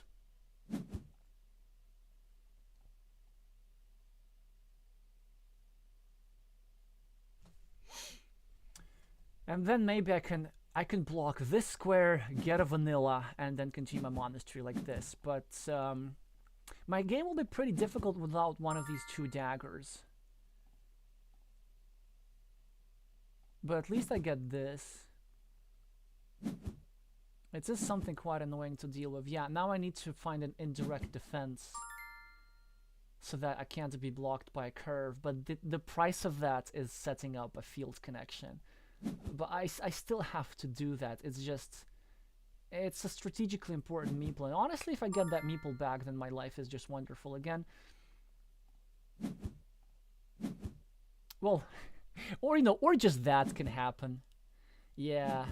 You see, the defense was important. The defense was important so that they can't block. And I think now that I get to connect my farmer and finish the city, I'm quite happy. Even though I left a bit of equity on the table with these city caps. Okay, and this feels now really closed. Really closed. Like they actually just don't have a way of connecting unless they willing to do something crazy and go over here, which they are not. But now I need to protect my monastery, and at the same time, well, this is a strong move because it eliminates a field connection and protects my monastery, right? Yeah, I mean, I also kind of have to meeple that city, but it's not a problem because there are many Doritos that go over here. And the worst thing that they could do, they could go over here with a curve and like drop a farmer and connect. But then they would be connecting through my monastery and giving me a meeple back. And if they connect to the field, that's not the end of the world because I still have the advantage. I will have the advantage on the scoreboard after the monasteries are finished. Yeah, they have to drop a farmer now. But I will be able to maybe get a compensation road. Like if I get a tile there quickly enough. Now I need to try to do something like this, or like this, or like this. 1, 2, 3. I think this can wait for a Dorito. And honestly, I don't mind that much if they join. This is a bit of an awkward pattern for city building. 1, 2, 3. Ooh, I actually just realized that there's only one of those daggers remaining. There wasn't one of those daggers, so I drew the last one, so that's really nice. If I go over here, that city at the top is kind of blockable, but I think I need to go there eventually, so let's just try create some threats. Now they could go over here and claim that road. Think that will be strong from them. Or the risk for this move is that they could get a curve and drop a farmer and like commit to a 50-50, but you can't keep living in fear. Whoa, new city instead. Okay, I hear you. Well, I will threaten the city completion with a Dorito. And if they want to invade or connect, then they would be obstructing their own city as well. So it's better for me to create the threat from this side. I still have several other threats. This includes this city, this block over here. Yeah. Strong move preventing me from going over here. And very, very good move by my opponent, because also recognizing the number of daggers left, so I actually have to go here and defend. But there's only 2 of those. There's only 2 Doritos remaining. And I need Doritos here. But this will be blocked soon enough, so... Wait! Or actually I could just forget about that meeple and do this. Maybe this is stronger, actually. Although, you know what? I still like keeping the 3 Doritos with the road functional. I could just go this and ignore this meeple. So if they get a straight line, they can block over here, which means I have more time to block over here. That's actually could be worth it. I think I'm going to take my chances. And they don't get a blocking tile. Okay. So now I could protect over here. That would be nice.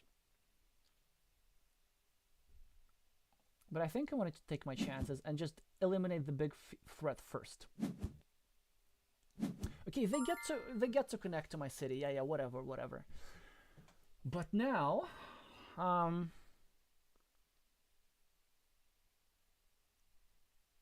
okay with that because like it still ties down a meeple for them. It's just they've eliminated a threat, but it's only part of the deal. Also, I kind of like that this monastery spot is now not that important. Now, what's next? Do I go abuse their city here? Or do I continue my own? I think this is not as threatening, so I'd rather just take care of their other city. And if they want to block me, they'll block me. But they don't get a blocking tile. Instead, I get a lovely tile for extending my city. And now we can start talking. They have a field connection platform over here. But now they're having a problem that they will at some point need to connect over here. I'm not doing it for them. And then they will be giving me a meeple back to work with.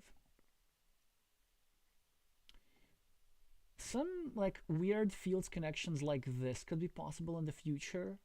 Or maybe some other pattern. Yeah, you know what? Like with a curve here, claiming a small 6-point field, and then a straight line plus a curve. Or just the straight up road monastery. So I think if they give me a meeple, I really have a lot to work with. But instead, they act very smart. Look at this. They're pre-building the road for themselves, and they're setting up a field connection for the future that's actually can work really, really well. Okay, so I could take it away right now, but I have only one meeple. I don't want to use it. I'd rather just go over here and give myself some more tiles to finish that city. Even though it gives my opponent some connection opportunities, I'm okay if they connect and spend a meeple. So I think in this case, it's justified. Here, I think it's a bit of a miss. I mean, no, 4 points are good. 4 points are good. 4 points are always good. But I thought that maybe putting the crossroads over here and pre-building the road was also a powerful and an important move. Now here, I'm not going to bother with meepling a small city cap, because this is a situation where I really need the meeples for something else. And they could now take care of this road, but no matter what my next move as a farmer, I'm not gonna bother so much about this road over here. I am gonna, well, actually I could go here as well. So my next move was a farmer, like just, it's that type of game. Meeples, farms, that's all that matters. Because I have more stuff on the scoreboard. I have more stuff on the board, and this city is not going to be completed. This city is not going to be completed, and both of these monasteries have prospects. I'm in a commanding position right now. So the most important thing is to drop farmers. My first thought is somewhere here. It's very, very secure, but also kind of, I really like the idea of harassing this little guy. Okay, so if I do this, they have 2 tiles for completion. If I do this, they have more, right? They have more. I think this is pretty strong.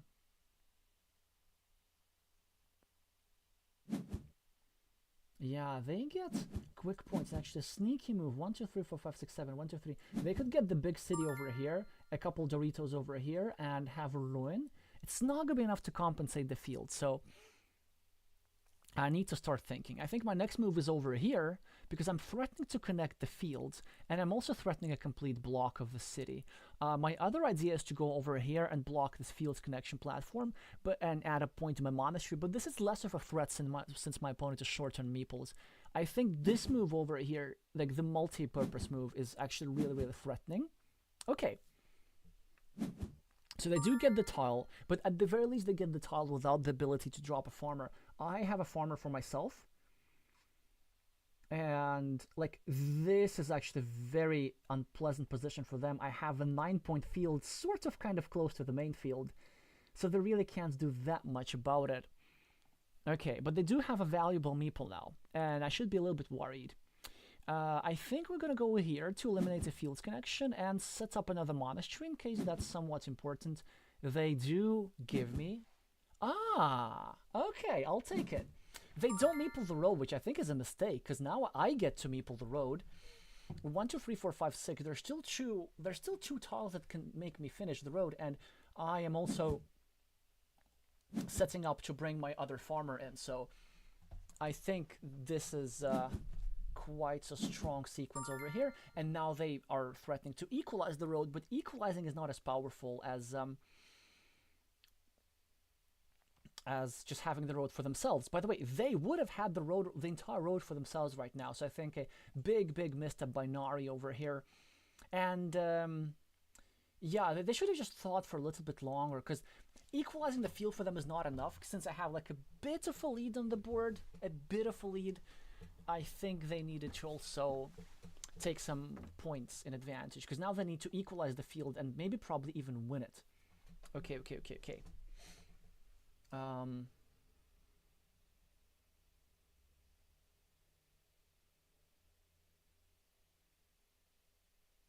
Yeah, so there was this expansion about removing meeples. Yeah, I agree, Elise. It's kind of like feels weird. In competitive Carcassonne, like if you get your meeple blocked, you have to face the consequences.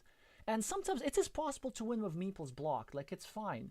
Like, positions with the meeple advantages are legit meeple advantages. Like, no, with a meeple disadvantage are playable. You just need to have compensation for the blocked meeple.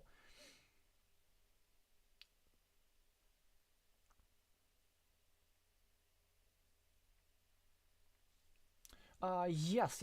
I saw that it was possible to connect to the field. So, but again, like if you're talking about that field connection opportunity, that was before. Yes, I saw that, but like we can't just live in fear all the time. So I think this move is in order just to take care of the field connection early enough and make sure that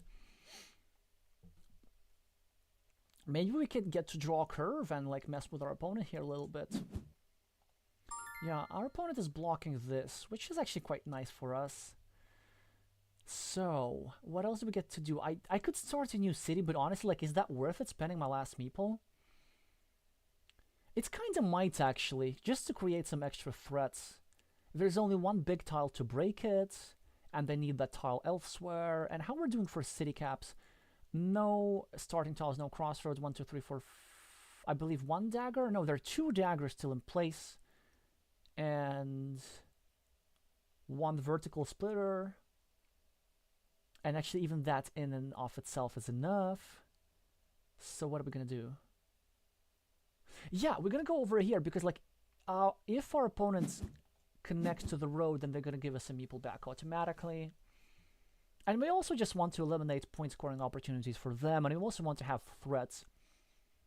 So even though normally when you have a lead on the field, like these 8 points don't matter that much, and you really just want to have to have meeples around so that you can, like, actually they nicely protect the road, so that's nice for them. You want to have meeples around just so that you can like drop farmers and stuff in case they need to defend. Well, now it sort of works against them a little bit. Okay, interesting situation right now. 1, 2, 3, 4, 5, 6.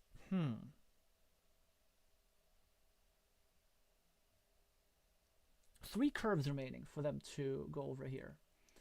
I could go over here, but then they have a very easy move of going over here with a farmer and then drawing a curve. Is that a problem for me? That's the question. Because I am ahead on the scoreboard. Like, I'm okay with them equalizing the farm. Well, I mean, also, like, I don't have to allow them to equalize the farm. This is what my intuition said. Or, like, actually this move, but with a farmer myself. Just to protect these road points, because they can't finish the road without letting a 3rd farmer in. And honestly, no. There's still plenty of field connection platforms. I think this is just okay. Like, why not? And now, no. They needed to find the better move. This was not enough. Because there was still a curve remaining. 1, 2, 3, 4, 5, 6, 7, 8. There was 1 curve remaining. They had to go over here and drop a farmer and hope for that curve so that they can connect efficiently. Efficiency, that's like a big deal. Because now I get to go over here and drop an insurance farmer. Which I could do anyway. But it's just unpleasant for them. Like, they also need to realize that they need to risk harder in order to win. 1, 2, 3, 4, 5, 6, 7, 8. Yeah, so just one thing about Nari, like, if you see a move, sometimes you just move too quickly. Like, you need to be more desperate in these situations, actually. That's the thing. And you just need to go over here and just pray that you're going to get a curve in the next move. Yes, you wouldn't have gotten it, but it doesn't matter. It's better to have a low chance of winning the game instead of having no chance of winning the game, because reducing the point difference has no value in Carcassonne. Okay, now let's find our best winning sequence. We're at 11 points ahead.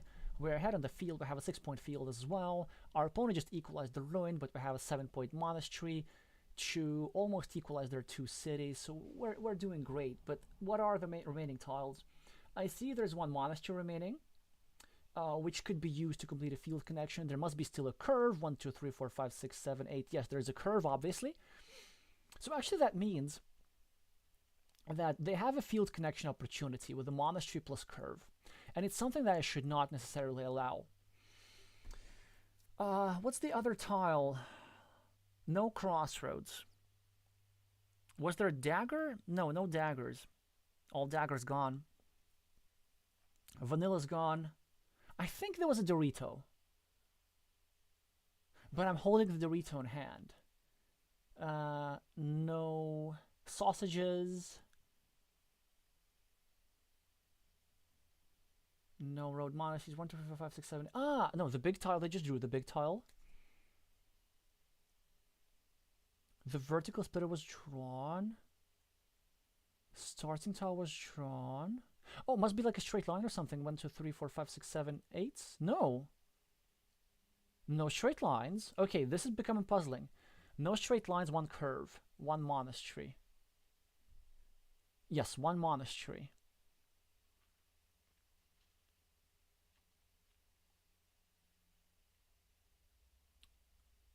Is there really another vanilla?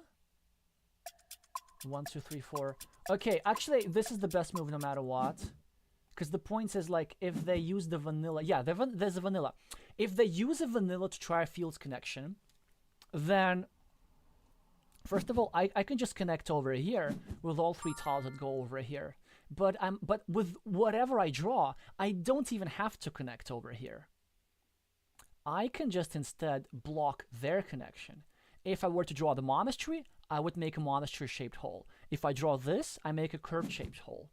So I make them need the exact tile that they were hoping for. But, I mean, the problem now, of course, is that they get to connect me anyway. Yeah. So my final move didn't matter. Like, if I went over here, they would have just used the monastery to score 6 points. And if I go over here, then I just create a monastery spot for them, and then they unify all my farms. So at least we got the tile counting in time, but that was kind of slow. Yeah, so anyway, good game. So I got bailed out there a little bit with the dagger, and maybe with this move there was actually a safer way to build the city. I think I'm okay with building this farmer, because we're dropping this farmer because it closed down the field so much. And one move I'm particularly happy with was this farmer over here. This distant farmer of kind of planning to just have another field as an insurance and then later sneak into the big field. Then I think over here with the roads, my opponent should have been played more aggressively. First of all, they should have meepled this road in the first place, and then I think they should have tried like much harder with the farmers. Like they should have been way more desperate. And this is something that I see in many players. Like sometimes you just really need to be desperate. So hopefully that was somewhat instructive for you, Nari, or enjoyable, and or both. So this is my take on the game. So who's next?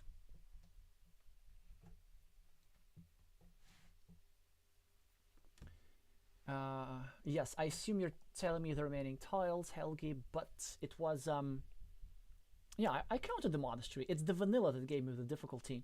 And I'll tell you why the vanilla gave me the difficulty.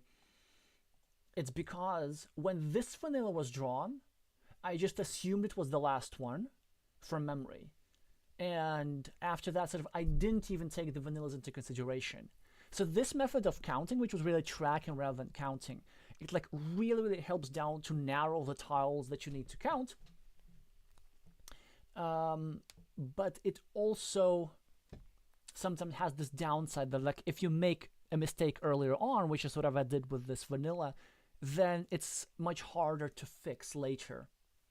So I guess the moral of the story is you just need to be better at counting the tiles as they come. So like as I dropped this farm, I think I should have actually have checked about the vanillas. And when starting the city, I think I should have... Yeah, but you see, like, as soon as I counted that there were 3 city caps remaining to finish the city, then the decision was no-brainer by itself, so I didn't even sort of bother to count the vanillas, even though I should have. Well, anyway, so as you see, some mistakes from me as well, but overall I was happy. I think I played this game a little bit better than the previous one. Alrighty. We see imprecisions in every game, though. Okay, Helge is sending me a challenge. I will accept in, like, right now. Let me see. I'm just gonna run off really quickly to... Actually, no, I don't have to. I still have some left.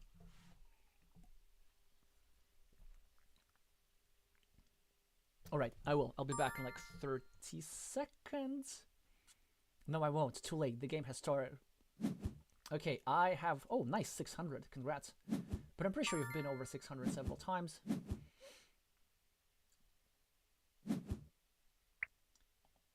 So anyway, at least now I'm getting the starting player advantage, and I'm gonna need this against you.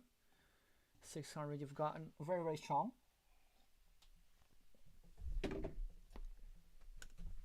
Now also Helge has a very strong field vision, so hopefully we get a game where everything is blocked. Well, hopefully not my meeples, but Helge's, and there are no field. Okay, first not easy decision. I mean, claim a road, right? But how? This. This is sort of the more obvious one, but it's actually open on both sides, so this is technically better, even though it creates 2 monastery spots. Honestly, I think we're just better doing something like this. Just put like a little bit of pressure here. Just a little bit. Oh, look at this, and we've eliminated all the monastery spots. That's also part of the purpose of this move. Because like none of the monastery spots are actually particularly good now. Well, probably this one's still the best. It's actually kind of annoying my meeple still. Yeah. It's still annoying, but not as much as the other options. Now I could tie together the fates of our roads. Maybe even like this. But actually like this is a little bit better. But I hate creating another monastery spot. I mean, but no matter what I do, like these other monastery spots still exist. This is not that strong. Yeah, I think just destroying the loop is a good idea. And also, the point of this pattern is that I can use a crossroads to finish my road and equalize Helge's road here. So yeah. Yeah, and this is why they do this. But this also means that I kind of don't need to worry about this square nor this square. So it's my road controlling 2 meeples. And I'll just make red build here and here with whichever they prefer. So this move would not be a good move. I'd rather go over here and start some blocking.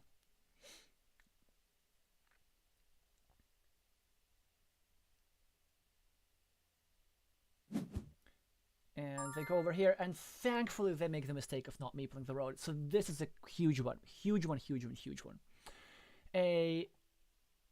Because the thing is, like, if they were to meeple the road, this move would have been much more annoying for me to make. But now I simply get to use the usual maneuver like this. Creating a situation where it's not that advantageous to claim the city cap because one of these tiles has already gone out. And also meepling the 3-point road. And you see, they now not meepling their own stuff, which is interesting. I am getting threatened, which is actually a pretty nice move for them, that they're going to draw something like this. But it's no excuse to forego a 4-point city cap and a blocking opportunity. Because let's say if they do draw a curve, what's the better move for them? To go over here and attack me, or defend over here? Honestly, I think actually attacking me is more annoying. But we'll see. Anyway, yeah, so at least we see one opening mistake from red. Like, this road. Yeah, like, even 2-point road. It's good to meeple roads at the start. Okay, unfortunately for me, red chooses the better move, and I hate this. I hate this. The reason why this is the better move, even if I do this, there are 2 tiles that go into this square, but there's only 1 tile that goes into this square. I hate this. Okay. This is super tempting. Because then kind of my opponent needs the same type of tile everywhere. And also, I would be starting a farm. Yeah, but I mean, it's not such a big farm, really. But think of like, I mean, I want to do this as soon as possible. But also think of like how much stuff I'm eliminating. Giraffe next, simply, yeah, I just have to do this. And I think a farmer is okay. And I'm also indirectly continuing my road, so I think it's gonna be just alright. The point of a farmer is that if they do get their cities completed, the farm is gonna be actually quite big. So now, we get a splitter, which is a good tile, but not many good uses for them, because we can't really go over here to start new stuff, because we will be threatening our own road meeple. I mean, honestly, like, our road meeple is all but dead, because in many situations, even if we win the coin flip, even if we get this tile, there are going to be some other things that we need to use this tile for. So, like, I wouldn't count on that. But I don't want to, like, give up these 50% equity voluntarily. Okay. What can we do with this? So let's just start having a look. Starting a city here, not an option. Starting a city over here, an option. Trying to block the other meeple. Yeah, that could be true. But also going over here. But you see, like, if we go over here, there's some powerful tiles they can draw. They can draw a sausage. That would be devastating. Pre-building this. So I think if we're going to do something like this, it has to be like this, actually. Ooh. No. Let's go for this. It doesn't matter that this is not in my field. All the field is going to connect at the end anyway. And that's also a question, like, do you go for the restriction? Do you go for the self-block Helgen? And they say yes. I might have done the same. Okay.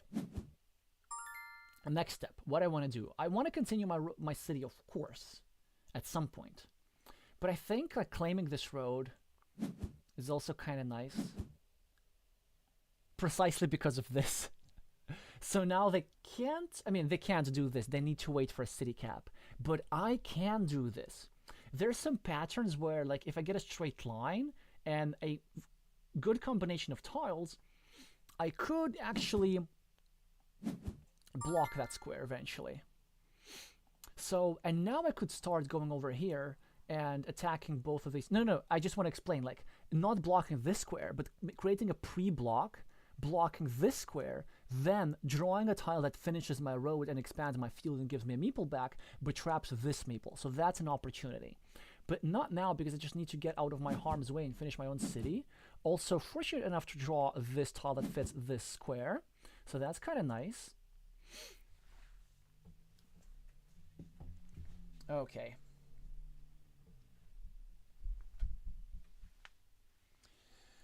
Oof.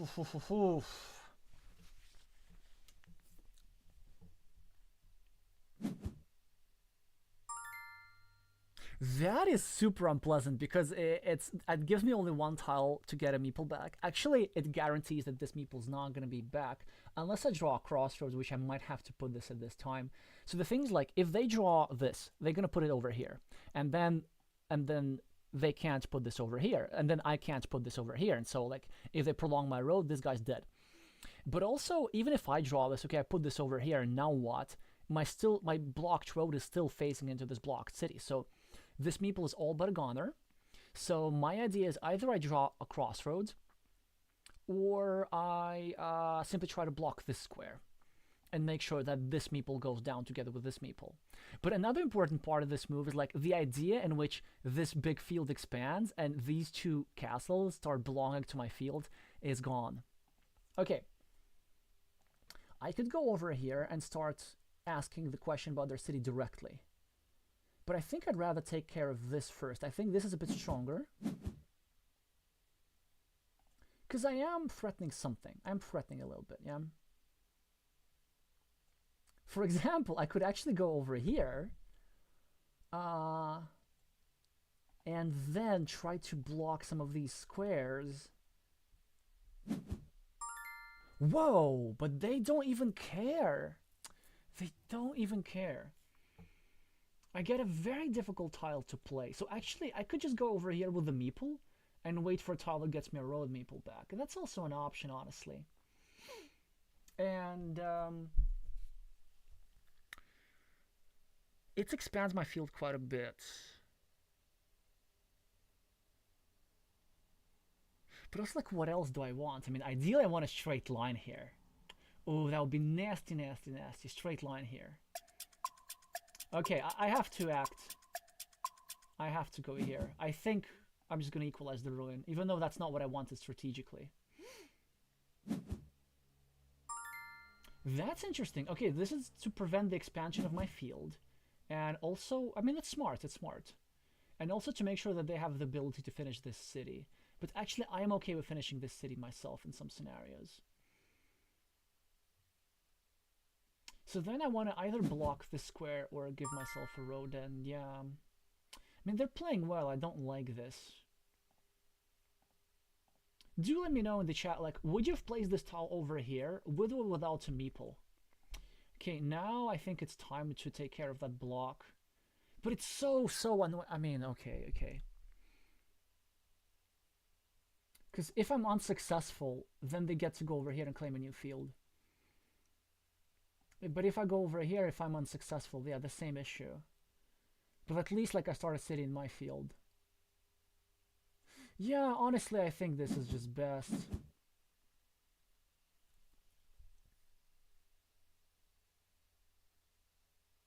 I draw pretty well. I don't get to complain about that. And also, like, regardless of what I draw, if I get a curve, I get to go over here and expand my field like this. So that would be really, really nice.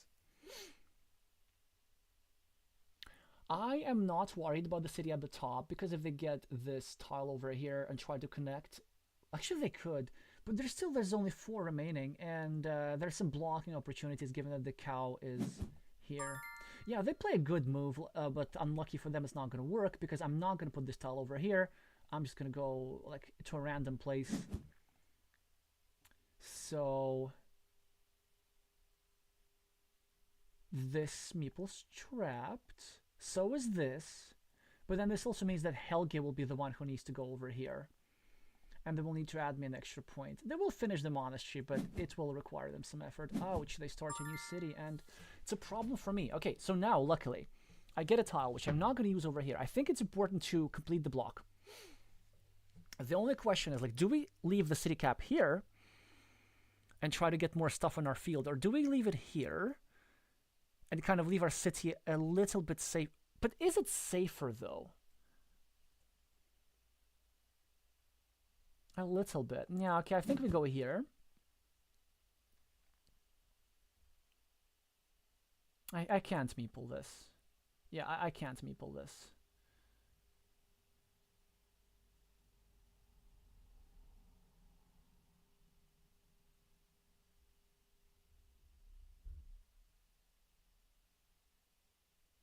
Yeah, and also the expansion of the field is too valuable. And, like, regardless of how I turn the city cap, the 4 extra points are just as dangerous as they were before.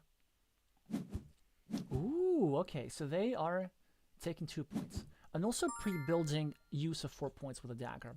Now that actually I'm thinking about this, I could go over here and sort of kind of save my meeple. But the question is, like, is it worth the equity? Because there's a tile that goes over here, there's multiple tiles, and there's a tile that goes over here. So I could finish this road and even finish this city, and it looks like a very, very lucrative pattern. But if I go over here, I could still get this square blocked. I could still lose this meeple. So I think I'm just better off actually expanding my field and playing the waiting game a little bit.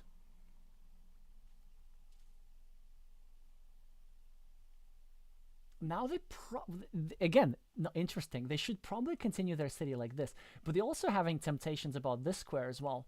1, 2, 3, 4, 5, 6, 7. 3 Doritos remaining. 4 from their perspective.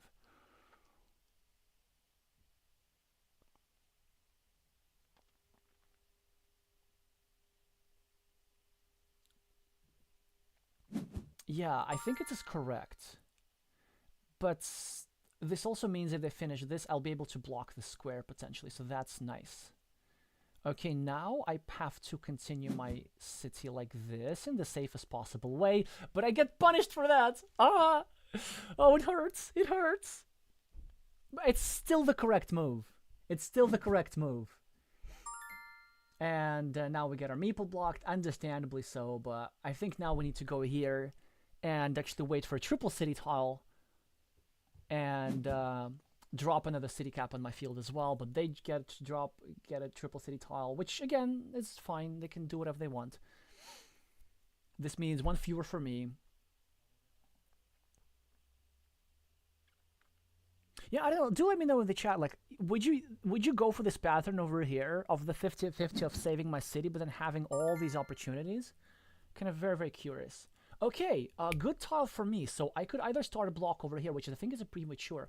I think my better move is going over here and almost blocking Helge's monastery, but that's a 50-50. But that's still, it's better than nothing, right? 1, 2, 3, 4, 5. Yeah, let's do this.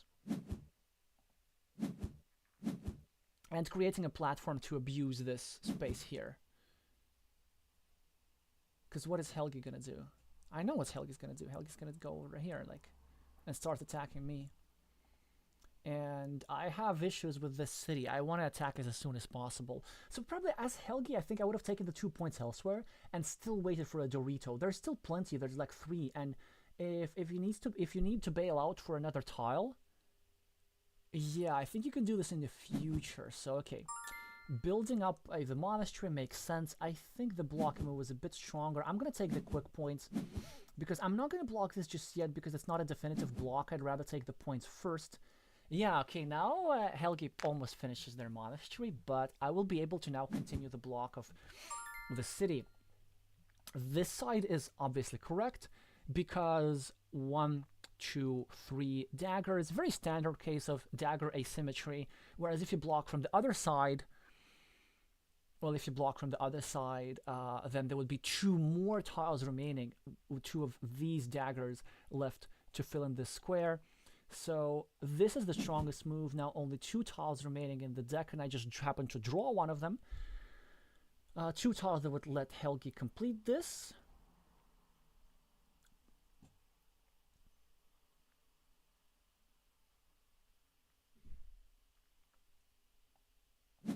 Yeah, they're trying to block me as they should. I can't defend, so that's quite nice for them. But I might block as well.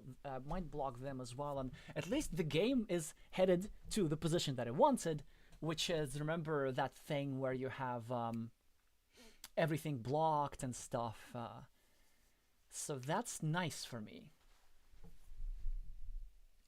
That's nice for me. Now, let me think about this. I think I should take 2 quick points. I mean, I could go here. This would actually, like, give, this would be a point move of the same value, because I would be completing my opponent's city, but I would be also doing so in my field. But this field is temporary. There could be invasion opportunities, although they're super, super scarce. But I think the timing is not quite right. I just want to see what Helgi does with my stuff first. 1, 2.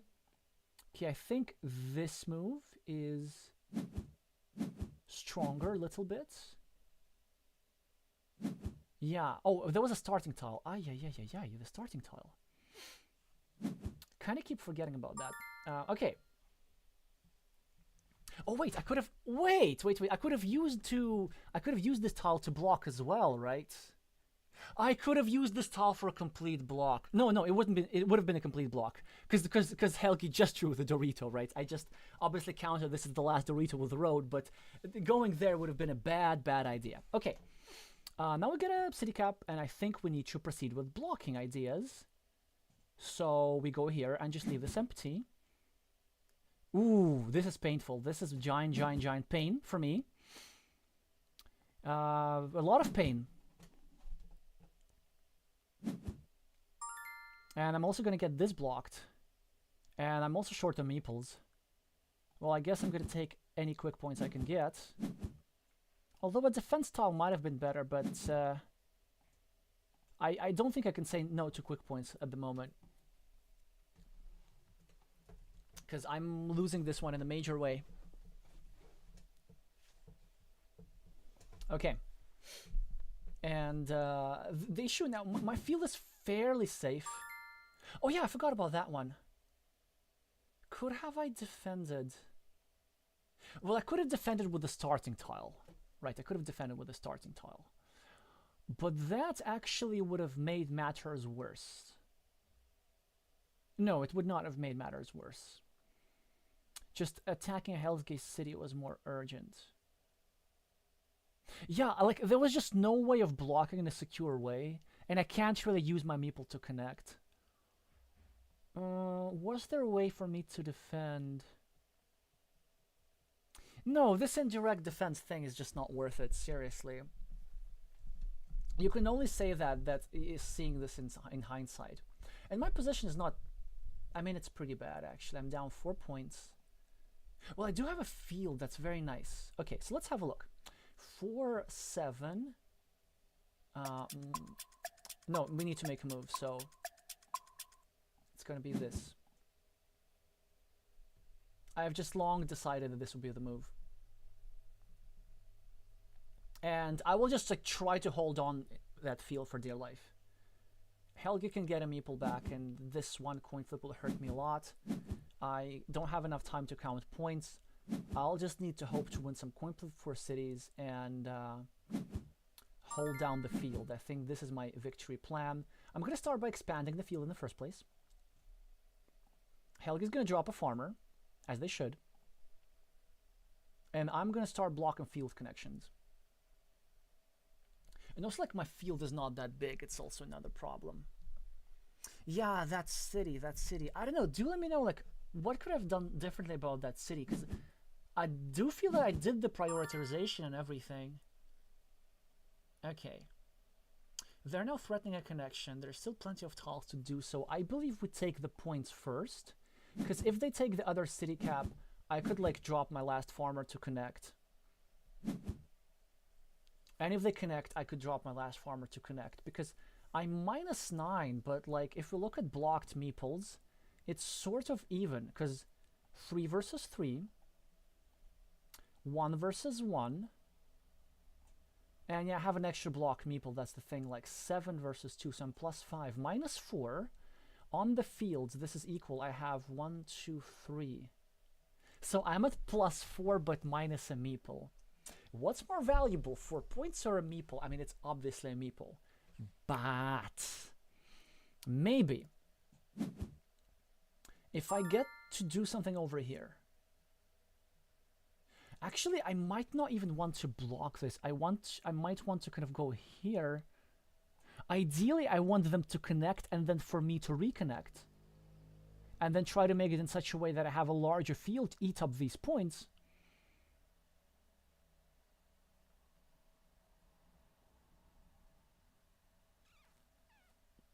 Eat up these points. And then I'm going to be 10 points ahead. And 2 meeples might not be enough to make that up. To make up for it. I could also go for this big ruin, but I think not just yet. I need to be flexible with my win condition. I need to start... What has better blocking chances? I think this has slightly better blocking chances. Okay, let's go. Now, will they go there and drop a farmer? That would be a strong move. Man, that would be just borderline devastating. 1, 2, 3, 4, 5, 6, 7. That would leave them with 2 road monasteries to connect. But they don't do that. This is pretty interesting. Instead, they're kind of relying on this opportunity. Well, why don't we just play a little game? 1, 2, 3, 4, 5, 6. Yeah, we can go here and create an attacking platform for this city. And they're going to connect the farms, and that's a big problem for me. Because now this puts me at -4, I believe. -4 in a meeple. But I still have a chance if I take over that city. Because it's pretty big. That city is really, really big. And they now need to choose between blocking the field connection or blocking the threat for the city. And I have a feeling the way they're thinking about this, they are going to block the threat for the city. But all is not over because there's still 2 road monasteries remaining and they can be used on the last tile as a game changer. And if they do the connection first. Okay. Bad for me, but...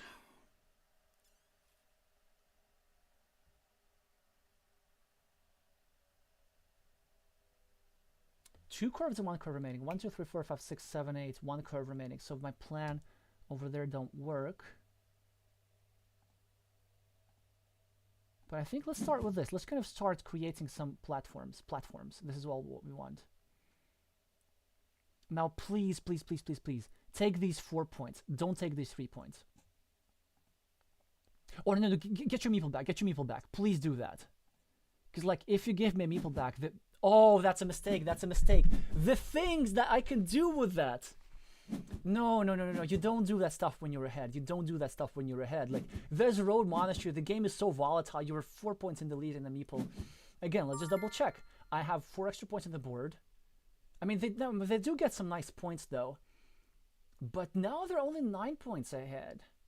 And, like, if I take over the field, which is completely doable, it's not enough. But I'm going to first start with taking over the big city, and I have, like, a huge chance for doing that. like might be enough. And they might, yeah, they're doing instantly over here to reconnect.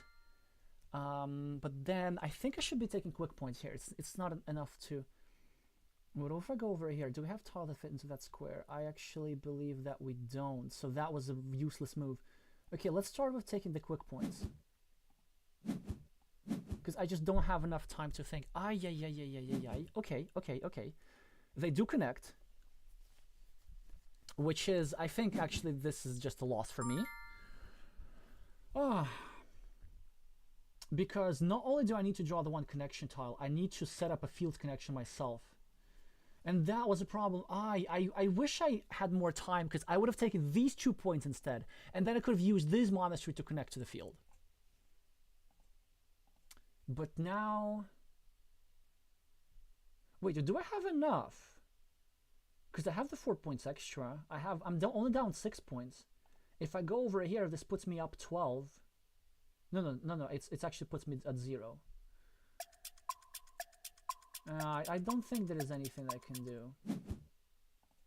I don't think there's anything that I can do, sadly.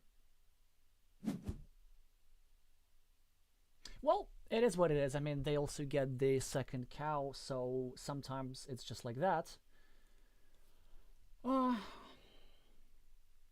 But did I give it my best fight? And the answer is probably not. Because this move over here, yeah, I could have, because there's still one curve, like 1, 2, 3, 4, 5, 6, 7, 8. And I could have at least taken 18 more points.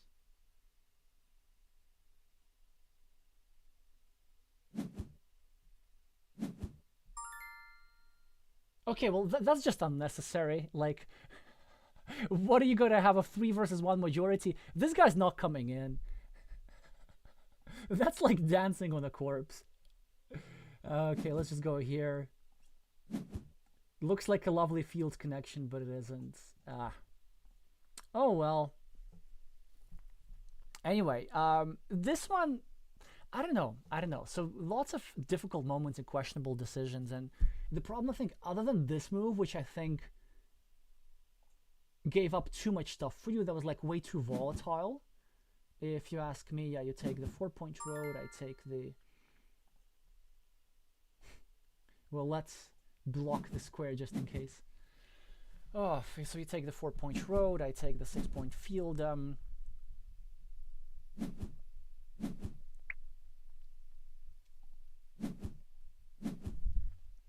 Yeah, well played. Unfortunately, I wish I had made more mistakes. So this was really the only one, because it like Red had at this point like almost won the game. It's just giving us both a meeple back adds too much variance into the game, and there were still these 2 monasteries. Like if I used them properly, I could have actually connected to the field.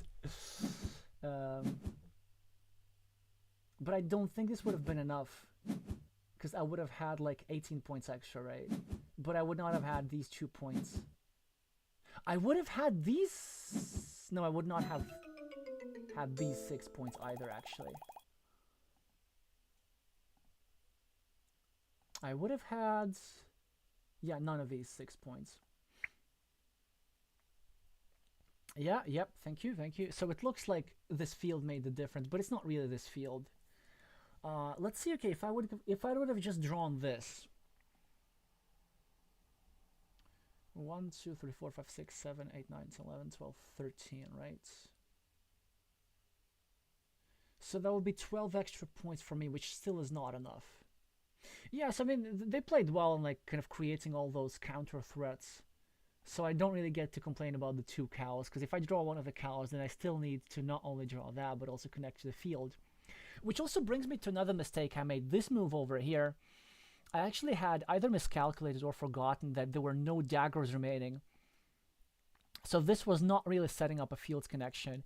If I were to make this move, I should have done a move over here, because there was still this tile, and it was possible to connect to this square through here, through a tile like this. Or, well, I mean, actually, I didn't want to go upstairs, because there was a field connection already prepared, so... There was something better that, like, there were some things that I could have done. But yeah, okay, now I'm gonna read what y'all said. Y'all said a lot. Okay. Hi, Kiwaskawas. Yes, you're next up. Unless I have another challenge, in which case you're next up after that. Okay, Nari said, yeah, cheers, thanks for the game. So talking to a previous game, you connected to your from Monash, you wanted to meeple that road. Only one road, and yeah, even though it's only one road, I think you have to hope for that, because like you're so far behind, you just need to hope for stuff. So exactly, and preventing from joining the fields either.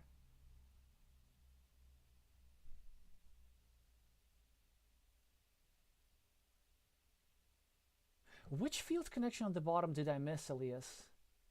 Maybe it's at some point. Ah, forced quad move. Okay, Helge missed a fun idea. There were only 2 spots for the quad road. Oh, that's so cool, the forced quad road. Because like everybody thinks about the forced quad city, but I didn't think about it. I mean, I noticed that there were like I had very few spots, and it briefly crossed my mind. I don't think it was actually possible to eliminate, because there was a piece of road at the end which was quite hard to deal with. So, but it's a fun idea. Perfect. I'll send you a challenge right now, Kioskawas.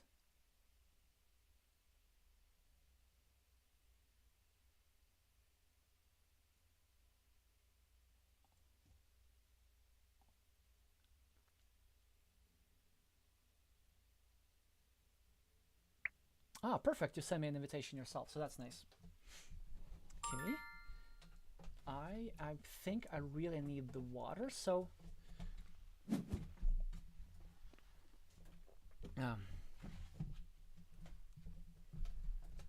oh, so yeah, by the way, Kiwas, you should I don't remember seeing you on the Finnish national team. Do let me know if maybe I'm confusing, but in case you aren't, you should like ask Nalerheim about this. It's, you know, there are international tournaments and world championships, and Finland is part of it, so you may be interested.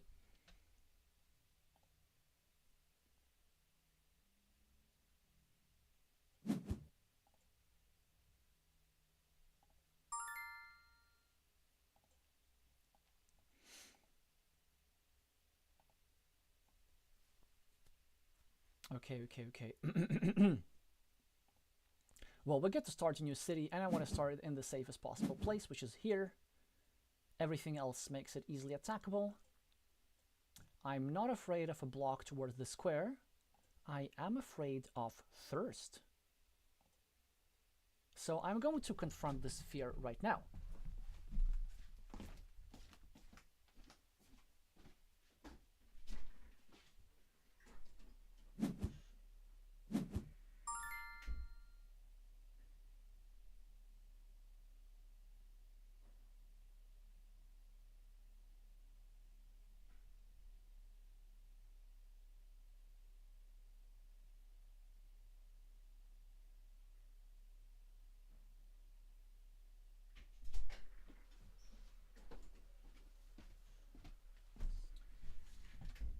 Okay, what do we got?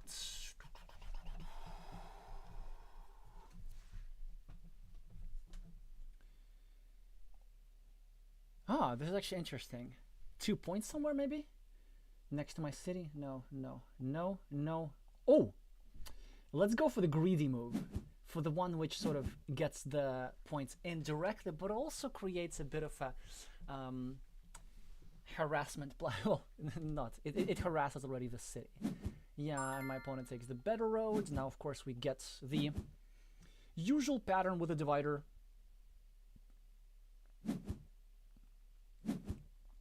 That's a very rapidly developing road, but finally we get to claim a new one, which was the whole point of this move all along.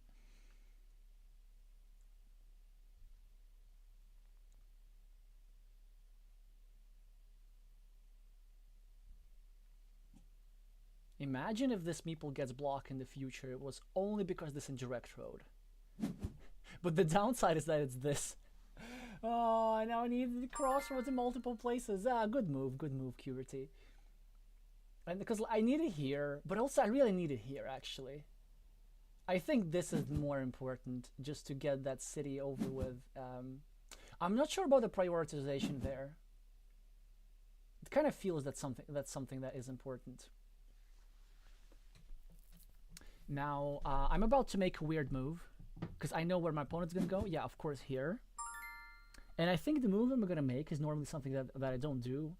I'm gonna try create a blocking platform at the same time creating an attacking platform against this city. And I normally don't do that because sometimes people just draw stuff. Like, imagine if QRT draws like a Dorito with a road. That could hurt me quite bad. But the reason it doesn't happen very often, and also since I'm creating two threats, it's actually quite hard for them to deal with both.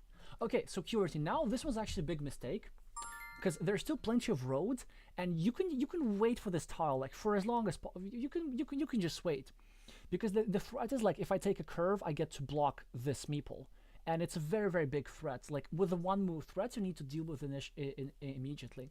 And if you just go over here, then you save your meeple, and you're also setting up for a nice 6-point city with like a city cap with a road plus city cap with a field, which is still there 4 of those remaining. So actually that would be a nice sequence. This stuff I wouldn't worry about for 2 reasons.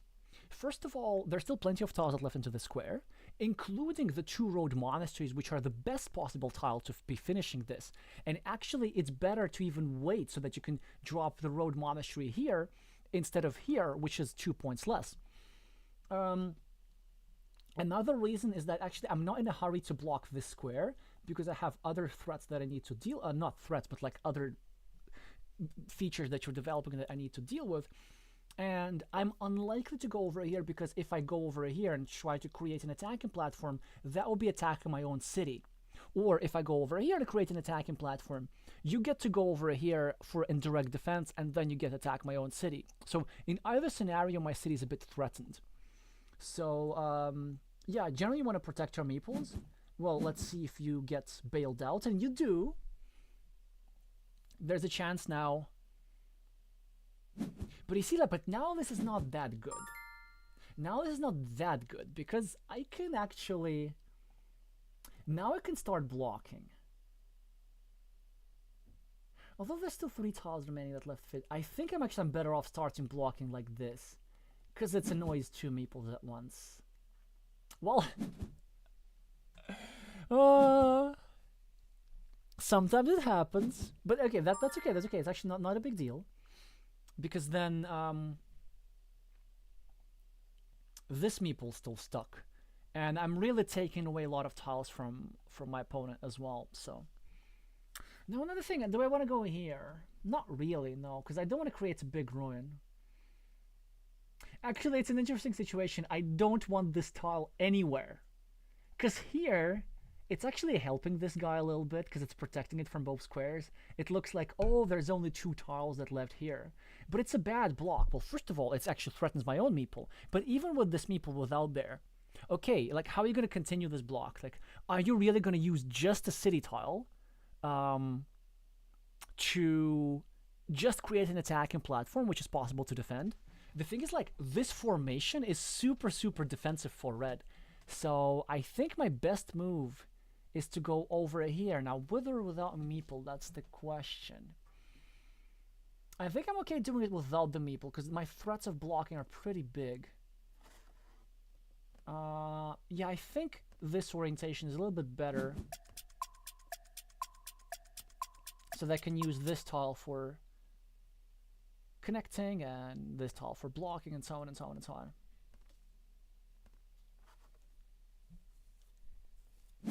Yeah, I didn't explain myself properly, but there is not enough time for that because there's only 9 seconds remaining. But my point was that I didn't... so like I get to use road tiles for blocking here and city tiles for blocking here. So my initial plan was to go over here like this with a meeple and try to connect all the ruins and try to play against Red's road. But of course now this is way, way more important. It deals with the threat of Red completing the city. It restricts this farmer significantly. If I get like a straight road or the one remaining cow tile over here, it will be just devastating for Red. Okay. Good move, creates another threat. There's still a splitter that's left into the square, so of course we're going to try and deal with it. Not from this side, because this would be kind of hurting my own platform, my own part of the city, and also here it has the added benefit if QWERTY draws this connection tile quickly, I have created myself another connection platform, so it has to go over here. Now you kind of have to defend, don't you?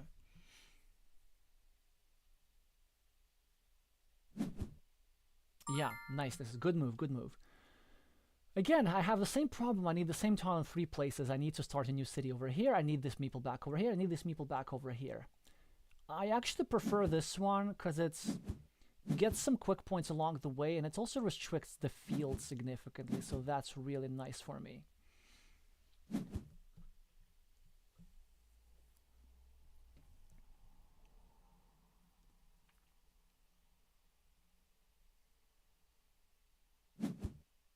Yeah, it's getting quite dangerous, that city.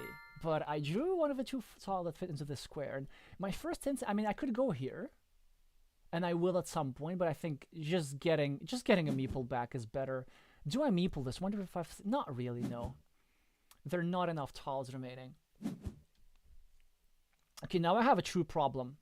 Like, now I could actually lose this, and I'm not sure if...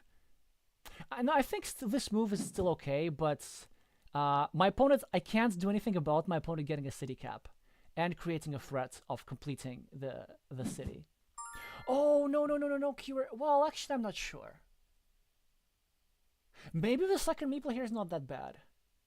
Like, if we're going all in for the city, maybe that's not a bad idea. Yeah, why not? Why not? Because then the only thing that I can do is block. I can't connect. But my plan is to hope that you wait for this tile long enough so that I get to draw some compensation. And you get to finish your road without... That's very nice. I mean, of course I need to block, but how? I can go here. I can even meeple this, actually, hoping for something that goes here. No. I think we just play it more normally, because there's only one of the dagger remaining, and the chances of you getting both tiles of finishing the city is just 25%. Because there's one of those, and there's one of those. So, yeah. Well, you do get complete your road. That was really nicely done. Now, at least I get to restrict this field and make sure it stays for 6 points. Now, red needs to find the only, like, very, very strong move for defense. And at the same time, getting new city. I think it's not that hard to find because this move has 2 purposes. And if you just have a look at one of the 2 purposes, you can see the other. So the move I need to find is going over here, starting a new city, because there's still 1, 2, 3, 4, 5, 6. There's still 4 Doritos. You can draw 2 of them to finish a nice rhombus. And of course, the main part is protecting this square, because if I draw a curve, for example, it would force to place me the curve in the wrong orientation so that I cannot block the square. And well done for you, you do find it. I really don't have much going on for me. I just need to... Well, actually, I could go here and try to defend the defense square. It's not that strong. I think it's either connecting to this... Nah. Let's just finish my own. Let's just finish my own.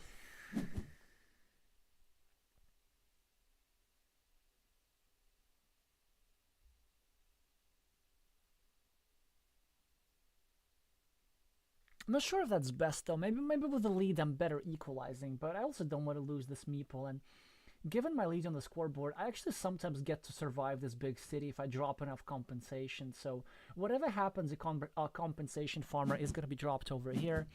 Yeah, very nice idea that you start a new city with the last meeple, just so that you can use this meeple to defend this one, because now I'm not able to take 4 points over here in order to create a blocking platform. But of course, I wouldn't have done this either way, because the most important thing for me is just to get to continue this block. It's also important to drop a farmer. Even though this guy has 3 points, If this guy and this guy get completed, then it's going to be a much bigger score. There's also the threat of completing this city cap by either of the sides, which actually now you could probably go block, but oh, very nice move. Because like you can still draw the tile eventually that goes over here, and if you do draw it, you're going to get the 3 extra points for the road. Very nice find that you found a strong move to play even without a meeple in hand. Of course, I get to continue meeple this monastery. It's a huge tile for me. It makes sure to expand my field, gives me points, control over the city. It's just everything I need, everything I ever wanted. Well, now I could go here, actually pre-building a nice city for myself, or if you block, potentially expanding my farm. I think that's okay to do this. Yeah, and you kind of really need to get your meeple back. And I think just be okay with this meeple getting blocked. Because you could block, you could get a Dorito and you could block both of us in the future, so. Okay. Now I'm thinking, do I want to go over here? And the answer is no, because the problem with this move is that it gives you a chance to get another curve and to connect all the fields like this. And this would justify the existence of the 6-point farm, and I don't like this. I could go over here actually just to block this opportunity and also to add more stuff to my city, but I don't want to do this. Like, I think just 1 point is fine. Yeah, just one point fine. And I know like it's not very good for the build-up of my monastery that I'm building it that way.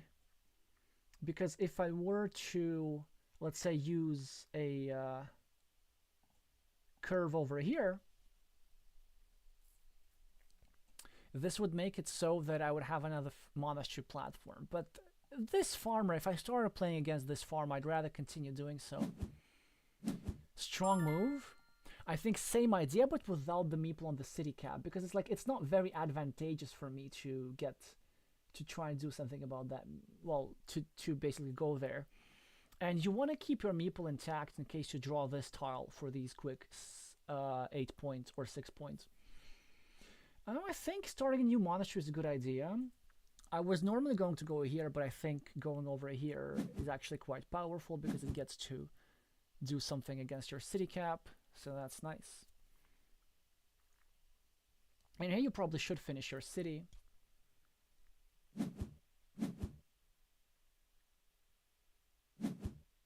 And then I think I'm not going to go here because it's a 0-point move, so I kind of have to go here. And it has some benefits, like I could finish my monastery, then block this square, and so on and so on. I'm not particularly afraid of this square getting blocked, because if the square does get blocked, I get extra city points, so that's fine. Honestly, QWERTY is still very much in this game. Yeah, brilliant, brilliant. Actually, not only is this brilliant, this meeple is now completely blocked. And this guy is coming back no matter what. Wow, that's very nice find here. Now, of course, I wanted to go over here at first to expand the field, but this field will be expanded from the other side. So I'd rather just go over here and try to get meeple back as soon as possible. Because if red wins a couple of coin flips, especially the one...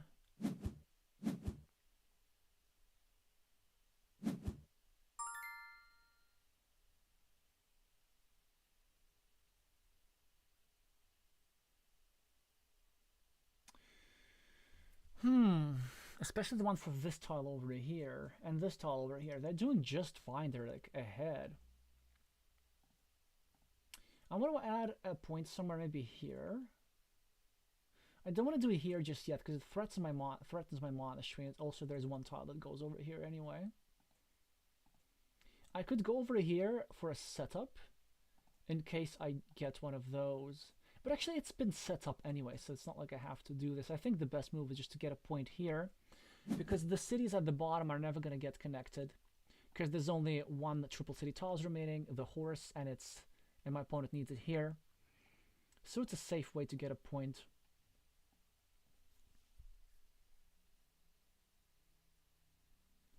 Yeah, now that's the problem of a closed farmer, because you can't drop a farmer anywhere.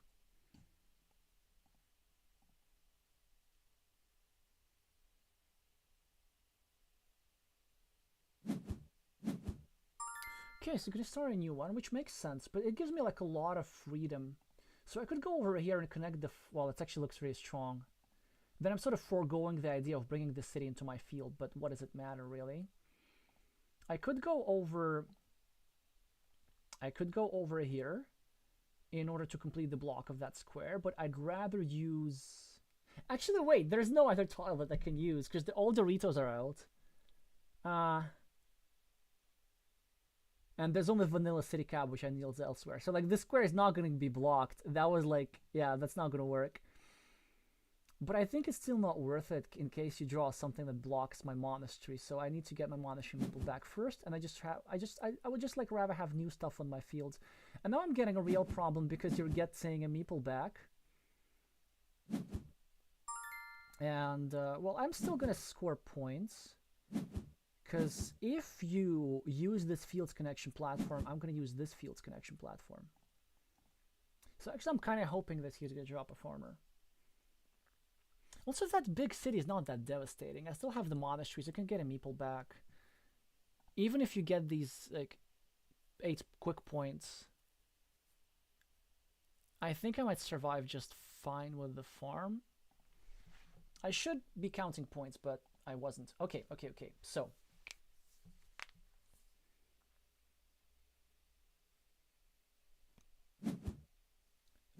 you said you vaguely remember QRT in Finland. Got it. In Team Finland, you mean?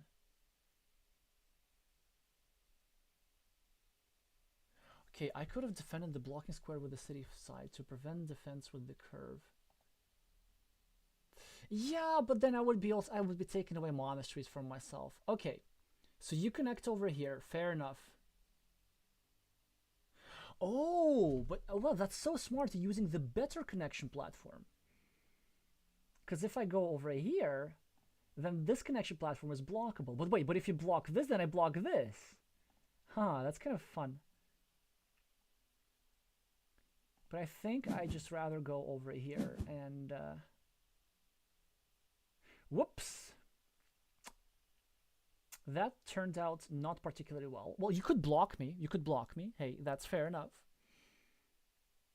Also, I should have counted the number of remaining tiles, but I was so vague that there's a sufficient number of straight lines and stuff.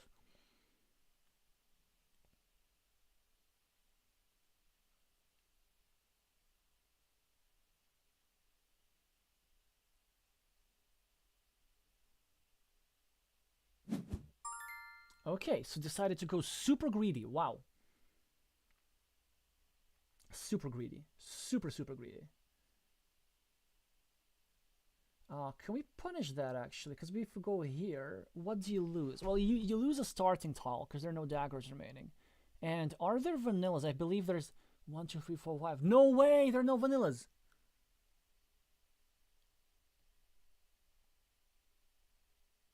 There are no vanillas. I think. 1, 2, 3, 4, 5. Yeah, I see all 5 on the board. You can set this for yourself. No vanillas, no splitters, no triangles. So this is a complete block. And there's still a starting tile, so this is worth doing.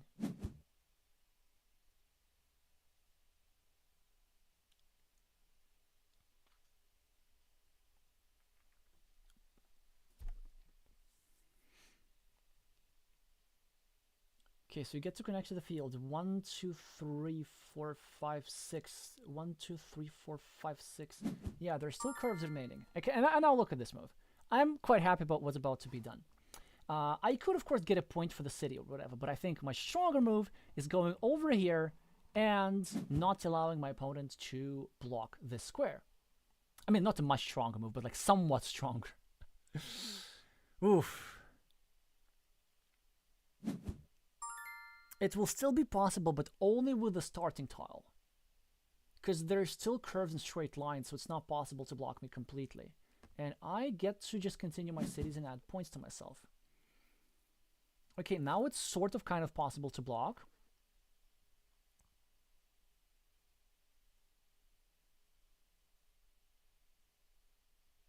I could lose this. I could lose this. 1, 2, 3, 4, 5, 6. 1, 2, 3, 4, 5, 6. I mean, there's still 2 straight lines, and like it's still almost unblockable. Well, there was still this guy, of course, but luckily I drew it. Yeah, there was still the starting tile.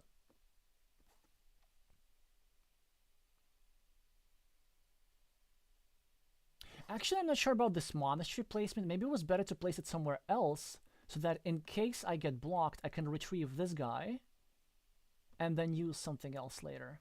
But I think that's... And then like drop a farmer. Yeah. Because imagine the situation. I get this. He gets whatever. And then I can get the starting tile and go over here and drop a farmer and prevent like 100% connection. This is a strong move because it preserves a blocking opportunity. But actually, wait a second. Can I just go... it doesn't quite work. I thought I could like loop all the way around into the field, but no. So I get to meeple back. And I don't get a straight line, which is pretty interesting. So do I lose? I'm not sure. I don't think I lose. I think I have enough. Just to meeple that like last bit. But it's going to be close because my opponent's going to be... Okay. My opponent's going to be 6 points ahead on the field.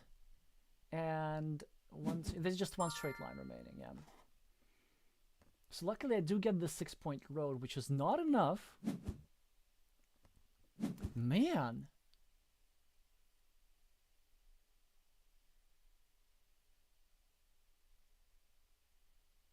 That's some very, very advanced, like this farmer idea.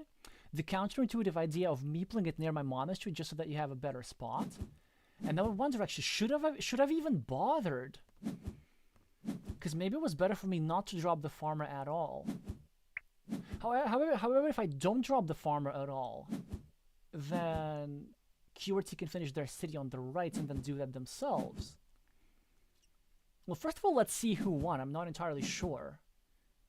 I think it's still gonna be me, but like by super, super narrow margin. Yeah, that last 6-point road mattered quite a bit.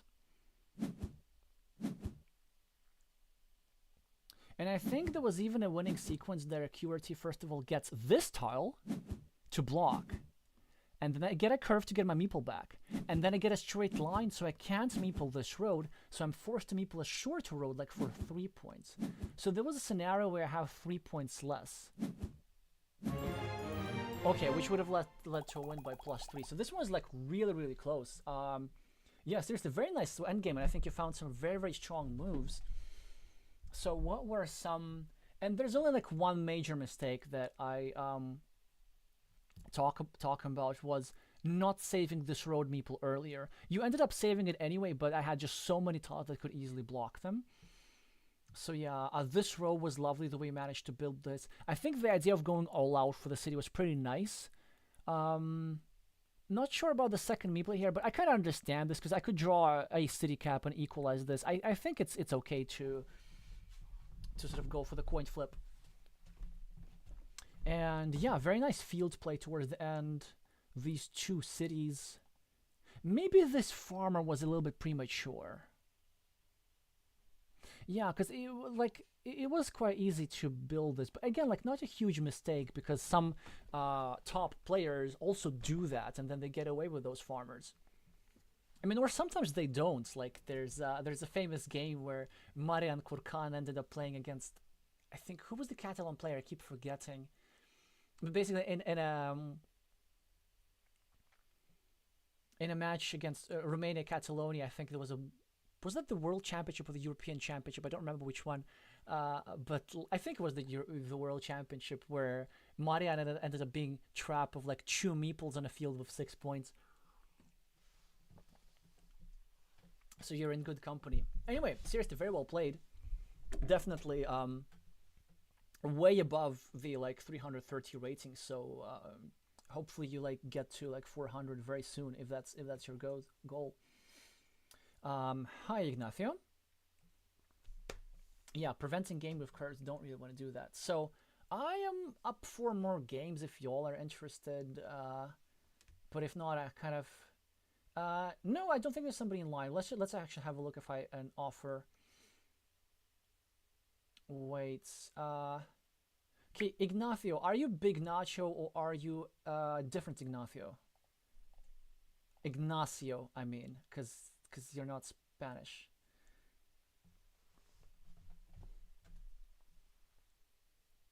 But yeah, sure, I'm happy to send you a challenge, or you send me.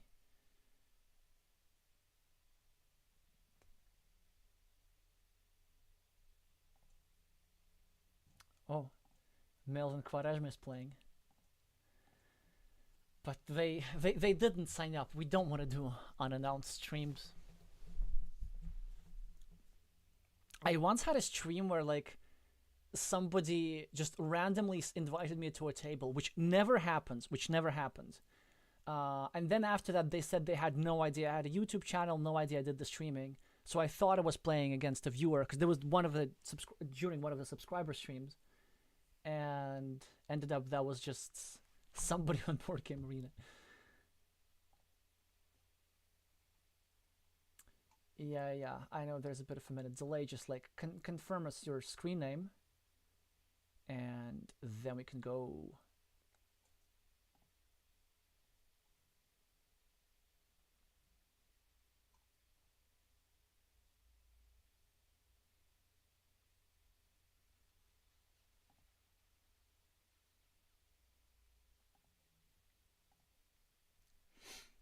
Oh, perfect, perfect. Yeah. So you are Big Nacho.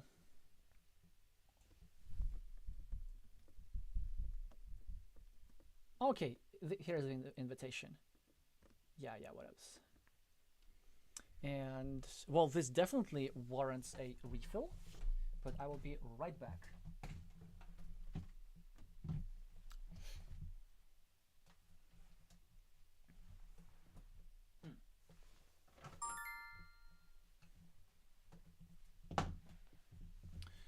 Okay, we're gonna start the game though.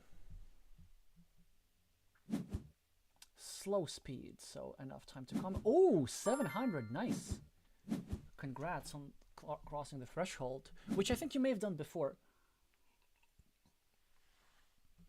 but not in front of my eyes, as far as I can remember. Okay, very interesting. Where to place this monastery? Actually, it's not that interesting. It's pretty obvious. It's here, because it's in the high scoring spot, plus it controls the road, so... Yeah, I'm gonna have the 4 points. Yeah, you see, like, and now red's gonna take 3 points here, and I will have something that I can control. How red should turn the road is not an obvious question. I think I have an answer to this. There are 3 possible orientations, and I think the best one is this one over here, because it pre-builds a road next to red's monastery. For example, if you turn it like this, then red is kind of stuck with this one road, which they can't really claim. Yeah, so they, I think, opt for the second best one. Like, it's okay, but the downside for that is that it creates another monastery spot next to me. But then again, controlling the road end is also advantageous. And now also, I mean, I have to do this, because if I don't do this, my opponent does this, so... And if I get blocked, so be it. There's still 4 tiles that get to finish me the road, one of them with another monastery. So I'm happy about that. Interesting tile for red, really not many good uses, like just plonking it next to the monastery is one way to go. Actually, probably the best one. And maybe without a meeple for now. Yeah, I can see that, but maybe that's a little bit aggressive, because like sometimes this square gets stuck with 2 meeples. Maybe it's not such a big deal, because then you can get to expand. Well, anyway, I have one obvious move, which is... Well, actually, no, I could also go over here. Huh. I could go over here and start annoying red and controlling 2 meeples with 1 road, so that could be nice. Going over here is also very nice, because it's takes care of an empty road end. Yeah, that's also quite nice, I think. Exposing the square maybe is not that best because then my opponent gets to kind of start to immediately block this. Ooh, this is very close call. How badly do I need to take away the road end?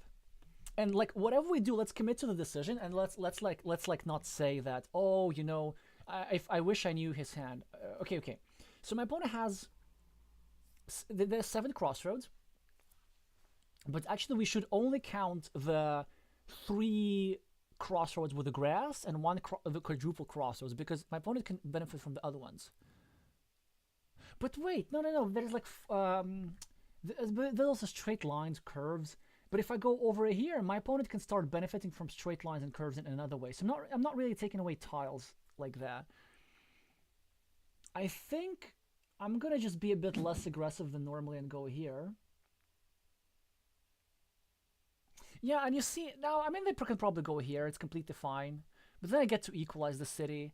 They could also start a new city somewhere else. In which case, I'm probably a bit more happy for this meeple to get blocked and oh, by the way, here's the reason I was counting only 4 crossroads. I was counting only the tiles that red can use productively. Because let's say if they get a city cap with the crossroads, then they could just go over here, equalize my road. Same goes for big city with the crossroads, a triple city with a road. I mean, same idea. So they have other moves, and yeah, perfect. This is just lovely. And now they get to equalize over here, and now I get to equalize their city. It doesn't matter that it has a shield, because first of all, like the thing about shields, I told you about how important shields are, but shields are only valuable because it's essentially a 4-point piece, well, potentially a 4-point piece. Here, Big Nacho has what are potentially 4 city points, even though like visually this looks sort of ugly. Because like no shields and like this, I think like everybody has gotten used to like that this cow tile is not the prettiest tile in the deck. But these are still worth the same 4 points if the city gets completed. So equalizing here is just fine. Also, I'll be forcing Big Nacho to use a tile into a shared city, which they now will. But it's a fantastic tile to draw. Well, at least I prevented them from going like over here. They're gonna try to do this and. Now we're gonna have a couple of high variance moves, and you know my response, but I'll pretend as if I'm thinking, because I really just need to refill. I'll be back as quick as possible.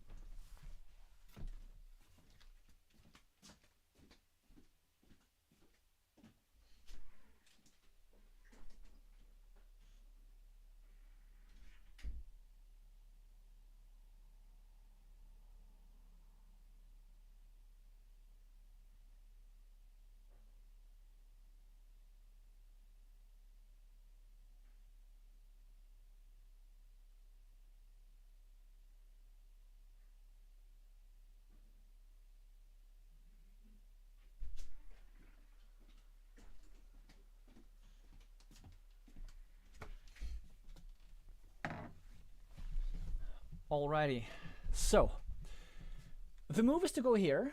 Let me see if anybody in the chat disagrees. Do let me know if you do disagree. But like, also, what's the alternative if you disagree? Here's the thing, because like I could start a new city, but like I don't want to ignore this threat forever. Like eventually he's gonna draw a Dorito and try to connect, and I think this. Yeah, it creates the risk of like my opponent getting a connection platform, but then sometimes I get the benefit of blocking this little guy. So, or sometimes I get to use the connection platform myself. Like, sometimes you just gotta take risks. And look at this. This is like poses just. It's a super difficult situation for my opponent. It's an annoying thing to have. I want to make a Scrabble analogy. Like anybody, do let me know in this chat. Like anybody plays competitive Scrabble. Because there's like a reason from competitive Scrabble why I started being a bit more okay with these sorts of risky moves. And look at this, it's a huge win. Because like with this tile, I understand this move. My opponent wanted to prevent this invasion, right? And I would have invaded, but this move exposes this guy, and also does not connect to the road, which is what they really wanted to do. And I'm now torn between 2 super lucrative moves. One is going over here, which sort of renews this threat. But then again, on equity, this is a bit better for me because of this road tile. Actually, I'm super tempted to go over here, but I think the more natural move of starting a new city and trying to, yeah, exactly, and starting to block Ignacio's city is quite desirable. Like, this is already, like, even if they get to complete this, they will use the tile in, well, not necessarily a suboptimal way, but it's just nice to create threats. Now, about the previous move, do I think it was a good move? I think maybe.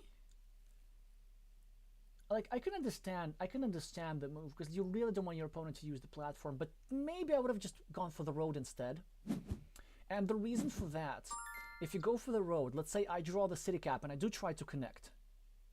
Then after that you draw the curve, you connect the roads, and then you create a platform for yourself to actually reconnect. So well, now we have an obvious move, continue our city and creating the threat of a permanent block, which our opponents cannot do anything about, but they don't know that.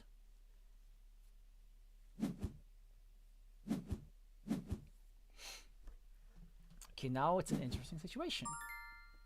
Because, do I want to go over here and renew this threat? Because, like, my opponent is more likely to benefit from that threat. But they also need to save this meeple over here. And also, like, this connection is not that dangerous. I could also go over here and continue my road indirectly. I could start a new road, but it's not that strong. Because, like, I'm going to get my meeple blocked eventually. I could go over here, drop a farmer, which seems a bit premature. So between these moves, which one is the best? Well, I mean, my opponent could just connect to the road. I don't necessarily like that fact. It's relatively easy to do. I'd rather them... Yeah, exactly. So they could have, for example, just taken that road piece, completed their city. Well, actually, they can still do that. They can still do that. They should go over here and meeple this. Like, that's the move for them.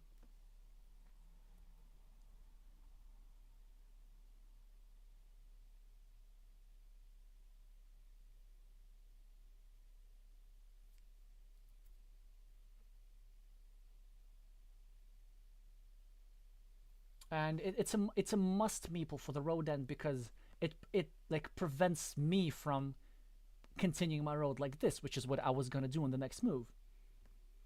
Going over here would be way too defensive. Because, like, Big Nachos maybe is a little bit behind. Well, it's very hard to say who's ahead. It kind of depends on, you know, when does Red draw his monastery, which actually a huge setup that they managed to accomplish, and I can't really do nothing much about. And also, if I need a monastery, if I get a monastery, I kind of need to use it over here. So that's a problem. Oh, imagine actually this. If I get a curve, let's say, if I block the square successfully, and then I get a monastery, what do I do? Do I place it over here? Or do I place it over here? Well, now I'm kind of more inclined to do this, but I don't know. I thought that this was such a no-brainer. I get the empty city cap. No, actually, I don't get the empty city cap either. Because I'm more likely to claim this. I'm not in a rush to finish this city, really. Okay, so I think now going over here is reasonably safe. No farmers just yet. Ignacio does draw the city cap, but then, like, which one do you finish? Well, okay, this one's fine. Yeah, the reason why I think it was so... Oh, the defense, of course. Yeah, I forgot about that. Well, actually, yeah, my point was that I was more likely to take this because Big Nacho has several tiles, well, actually more tiles than I thought, which he must use anywhere because, like, which must use elsewhere. Because, like, if you get this tile that fits here, yeah, you have to use it over here. You can't do this. So this will be open for longer. But now it's an interesting situation because, like, I don't want to If I claim this city cap, then you get to equalize here. And I don't like that. So what could I do? I could go here and honestly go for this city. Plenty of tiles that go to this square. I'd probably rather just get a meeple out. And I get some benefits. Because now Big Nacho needs the same city cap in a bunch of places. And Big Nacho could go here. Which could be a good move. Like, I'm not sure what the probabilities are.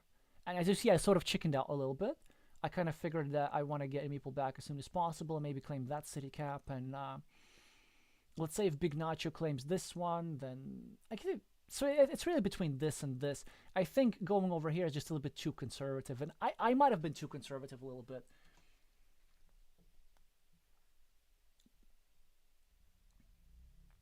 Although, like, I mean, giving up that city is not really all that great. But the thing is, I'm not going to defend this on the next turn. So let's say Big Nacho goes over here. I'm going to go here with the road. I want to defend the road first. And then start making sure that actually red needs the same type of city cap in all places.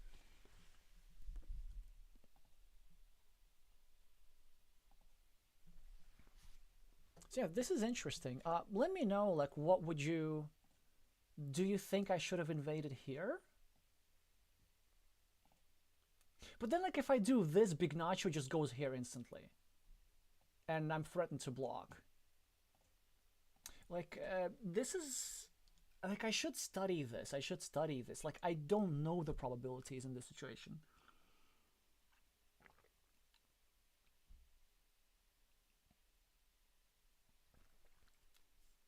Like, the feeling that I have is that this invasion is worth doing for either party at a good time with the right tile. Okay, this I think is too conservative. I think they needed to take the new city cap. It's actually not that easily blocked. Now I need to protect my road from a potential invasion. If my opponent gets any city plus road tile, they could have invaded, and now I get to add an extra point. Now, is a farmer a good idea? No, it isn't. Way too early. Way too early.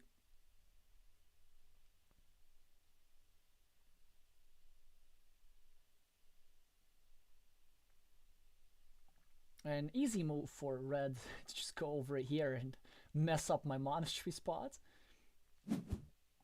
Yeah, they go here. Now, the question is, do we actually go here anyway and finish Big Nacho's monastery? We might.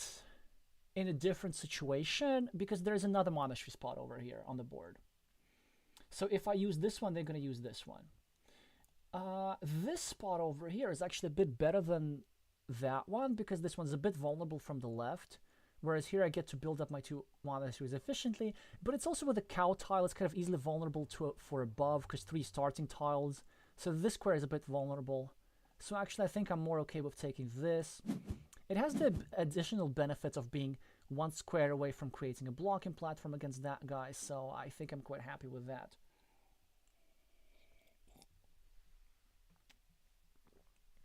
And then what does Ignacio do here? I see several moves. One is kind of a very conservative move blocking this city invasion, which they've shown they might have done before. But last time it was more important to block because it's a bit more... How do you say? The invasion was better, right? Because it was less restricted. What else? They could block the city cap, but they're simply just knowing the tile that I have in hand. The best move, the truly best move, I think, is going over here and blocking my monastery spots, because then I'm going to need the same tile in both places. Like, actually, yeah, me drawing a monastery is really dangerous. So I think this is a matter of urgency, if you ask me, but let's see how red prioritizes this, because there's several moves. There is an opportunity to go over here and create a connection platform next to the road, which I think will be rather weak. Yeah, they do find the strongest move, unfortunately for me. Now, yeah, but going over here would be weak, because you want to create a connection platform to this road, but you want to do this by finishing your city. You want to do everything with the right tile. And then if you don't get the right tile, you don't get to do it. It's it's a very like, I think it's a very important middle game mindset actually. Do everything with the right tile, unless things are super urgent, like let's say a big field which and there's a field connection platform which is about to close. And just be okay that if you don't get the right tile, you don't get to do it. You don't get to block, you don't get to invade, or whatever it was your purpose. And this is what we're doing. They're waiting for the right tile, they're waiting for the city cap so that they can create an invasion platform against the road. I would do this if there were not an empty city cap. So I'm claiming the empty city cap, and I'm claiming it like this because I want to prevent potential invasions.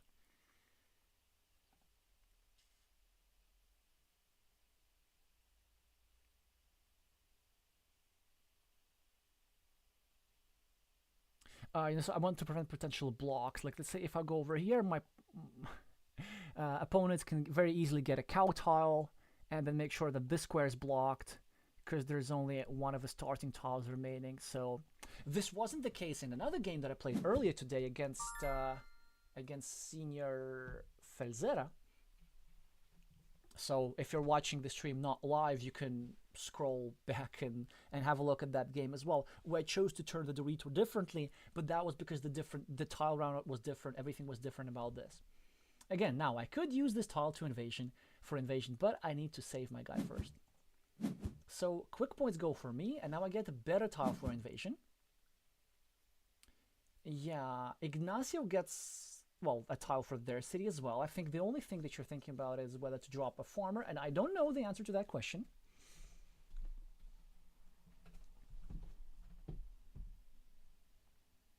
I mean, I wouldn't. Because actually, yeah, like, it's possible for this to get blocked. No.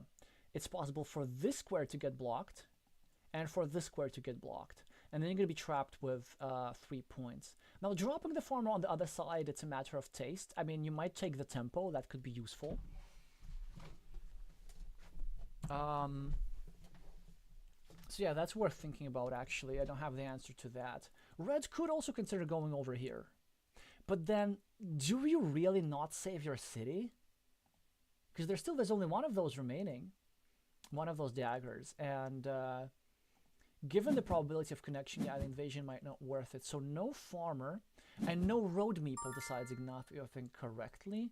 And I think now I have to invade just to create some threats. I know that I could lose this meeple, but this is why I think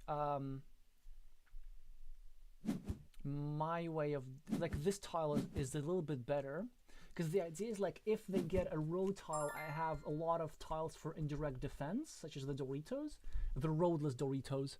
And then, yeah, if, like, just having this stuff open is good. So it's having this tile over here, it first of all increases the probability of invasion, because I have better defenses from here, and it also reduces the damage in case I'm getting blocked, because I can still use a little thing to, like, build a little ruin over here, like quadruple city tiles, some extenders, and so on. So yeah, but of course, with a city cap, attacking with the city cap, the threat would be immediate, because you would be not only connecting but also completing. Because, like, if I connect, then maybe Big Nacho can still reconnect. So now I have a different issue. Do I want to go over here and save it for a 50-50? Or do you want to go over here and have a bit more chances? I think this is a bit better, because I can also, like, annoy this square a little bit. But also, I'm not just annoying the square, I'm building the square up. It's a tough one. I don't want to go for 50-50 this early. I'd rather just do the indirect defense.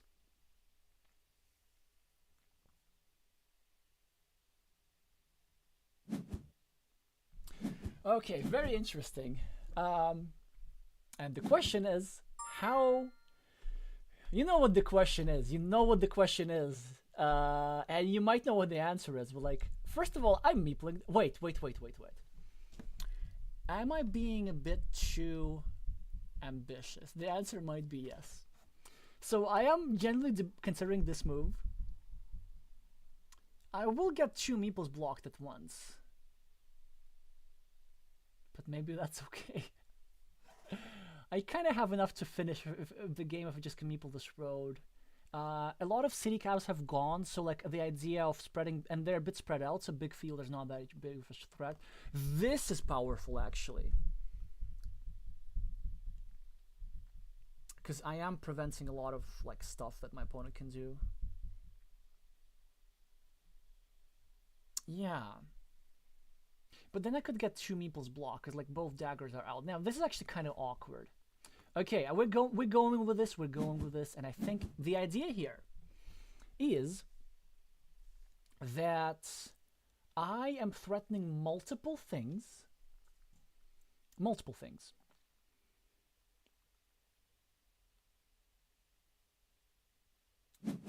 Yeah, that's very lovely, and my opponent can't block everything, because like whilst my opponent's busy blocking this, they can't block this, and so on and so on and so on. So like, oh man, this is not easy.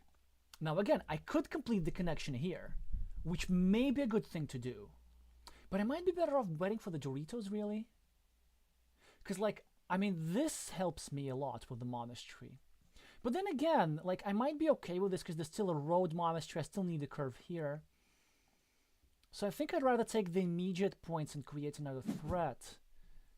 Do we meeple this road? That's the question. Like, I really hate leaving this empty. But we need meeples, so. We need meeples. And unfortunately, our opponent gets to share our road.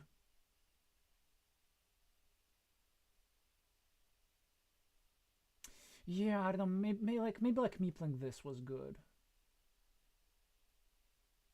But no. I mean, I guess the only reason I'm saving my meeple would be for a road monastery, right? Here or here.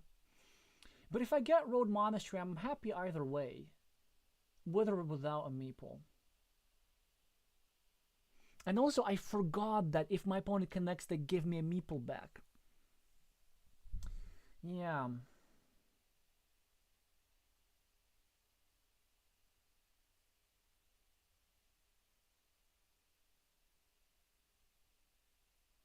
And also, like, I wasn't losing value from any tiles. Having this guy blocked for 5 points is actually not a big deal. Because it wasn't going to happen I mean, no, I should have meepled this. Like, because I get to use city caps here, any city tiles here. I get to use road tiles here. I get to use roads. Like, I just have uses for everything. Yeah. That's, I think, was unfortunate. And having your meeple blocked for 5 points, first of all, this wouldn't happen soon enough because my opponents would have stuff over here. Would have like the immediate threat that they need to deal with over here first, trying to block these 2 monasteries. Like, the idea of my opponent getting 6 easy points is worse than me being blocked with 5 points, I think. Because if I start being aggressive, then I actually want to keep being aggressive. Because now I think I need to save my monasteries, obviously. And I think this move comes with a farmer, because Bignacio is threatening to finish his city over there.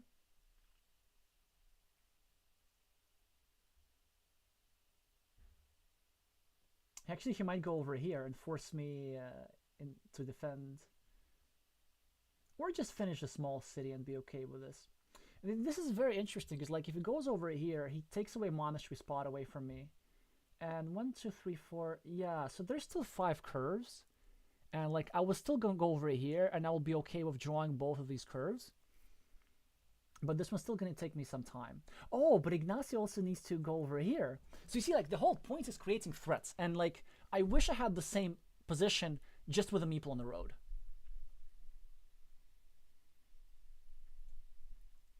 Because also, like, there's another threat that this creates. Like, if let's say this gets blocked, I get to road monastery, get a 9-point field very easily. So, well, anyway.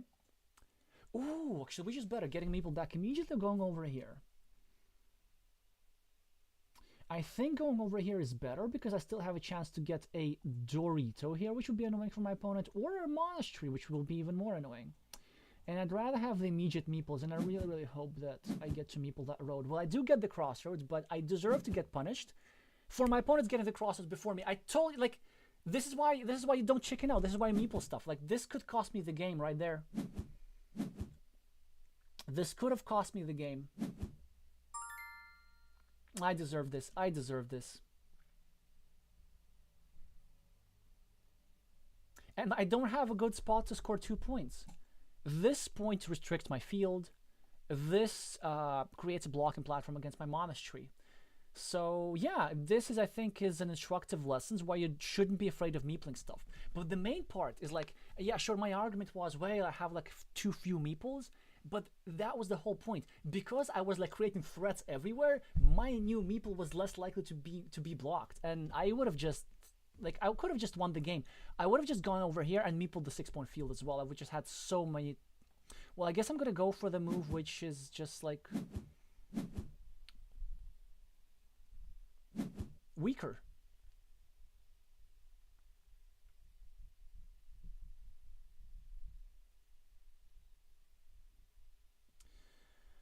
Ay, ay, ay, ay, ay. Nacho Grande. Sim, no, Nacho Grande. I mean, I'm starting to. I said I'm starting to pronounce everything like Portuguese.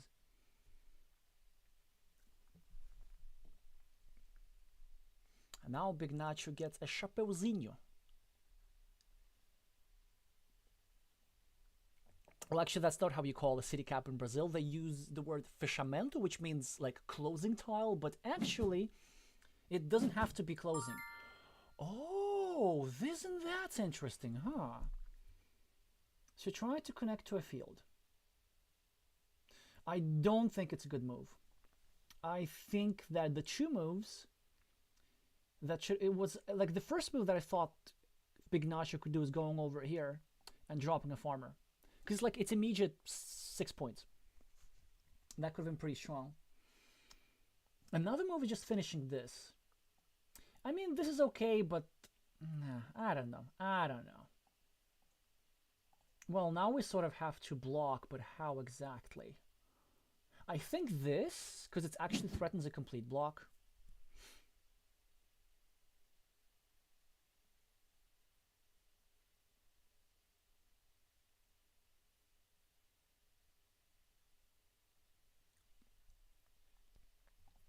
Yeah, like even if I draw a simple city cap, which actually is, there's only one of those in existence, I'm gonna go over here and finish Red City. Okay, so what can we do? I think we can go here. I mean, it's an okay move because it kind of prevents me from finishing the monastery. I could go here. No, it's a bad move because then I just have left with a 50-50 for no reason. Yeah, maybe actually this is not a bad idea, because then I don't want to allow my opponent entering the field without finishing my monastery. But first of all, I'd rather continue creating some hurt for my opponents. Unfortunately for me, they get to finish one of their cities. And they might get to finish both of their cities. That's scary. Oh, yeah.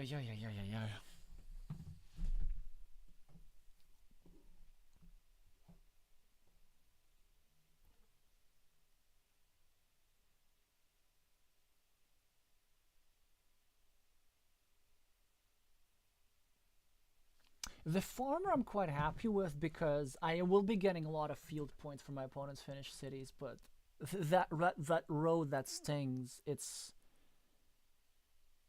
4-2. It's an 8 points mistake. An 8 points mistake. It really stings. Also, actually, I can't finish this side of the monastery without a road monastery. That's a bit unpleasant. Well, okay, we're fighting. 18 seconds.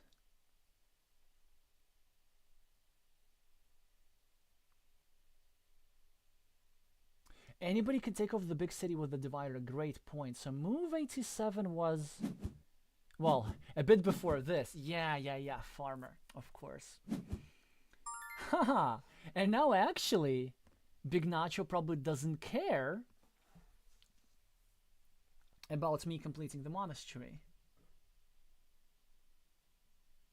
Because then they care more about completing their city. There's one tile only left to do that. I could go over here. Honestly, not that bad. But I might actually accept the fields connection and set up myself for a nice 50-50 here. Because I have a 50-50 elsewhere. My city's gonna... I could... Maybe I should start blocking soon. Actually, yeah, that's kind of annoying for them to deal with. Maybe let's do the blocking move first. And they cannot say... But they can try and take over the big city. I know. Should they, though? I think from their perspective, they kind of... well, it is quite easily blockable, though. Because, like, if you want to make a move like this, you actually want for there to be different types of triple city tiles in stock. Again, using the Brazilian term. But given that the 3 roaded triple cities are out, it's easier to block than normal, because I can just plunk a road in. They're going for it. Wow. Okay, consent move. So I get to block, but more importantly, I'm going to block like this, so that this empty city piece is up for grabs. Because again, no starting tile remaining. So that's important. Then next step, we are going to actually try and deal with that spot. You could say that going there was more important, but I think it's more important to create one move threats. Now, 1, 2, 3, 4, 5, 6, 2 straight line. No, 1 straight line. 1, 2, 3, 4, 5, 6. Okay, 2 straight lines. 2 straight lines.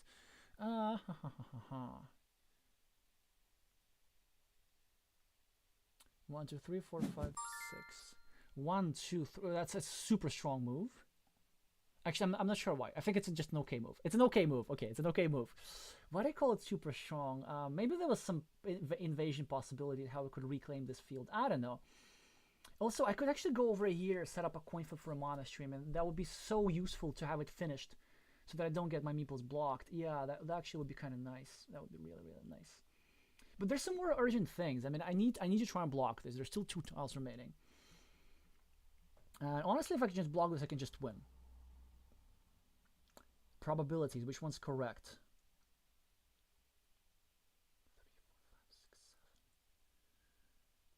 4, 5,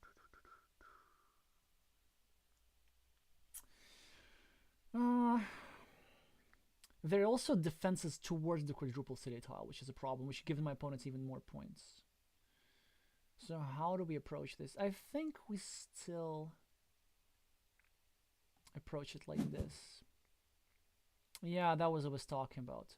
They should actually defend this with the city cap pointing to the left, waiting for the quadruple city, so that they get more points in case they're successful.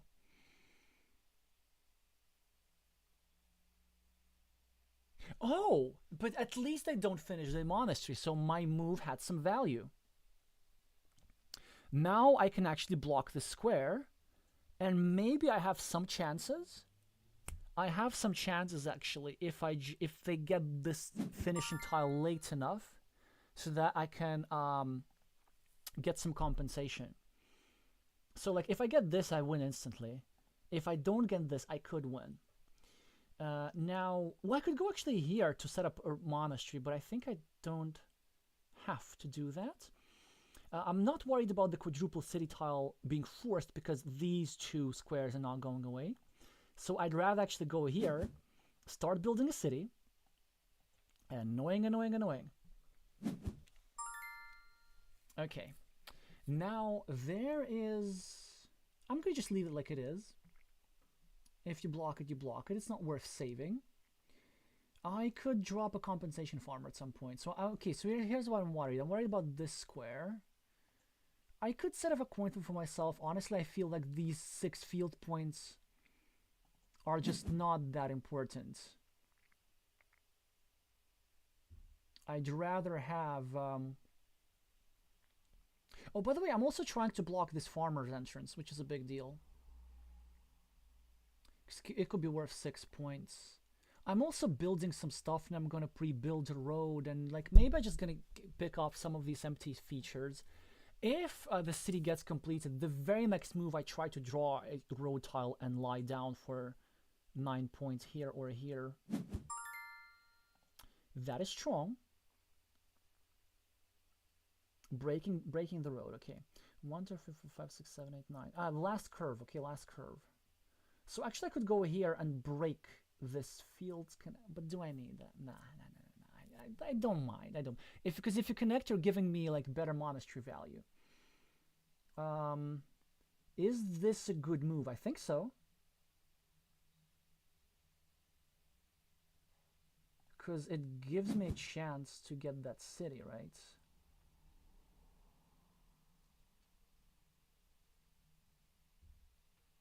Okay, I get a road monastery. And I was going to meeple it. But now I don't think I can. Because this is too easily blockable. Yeah, at some point, I mean, I just didn't drew like a good defense. I mean, I did the double city caps, but I think setting this up was better. Okay, but I'm not sure about this one. Okay, I'm gonna take the points. Should have checked if there was something better. Okay, now they can defend their fields connection, which is not really a defense.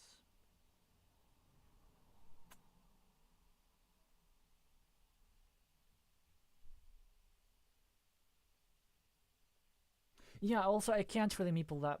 I didn't think about this because like I need that monastery first, so.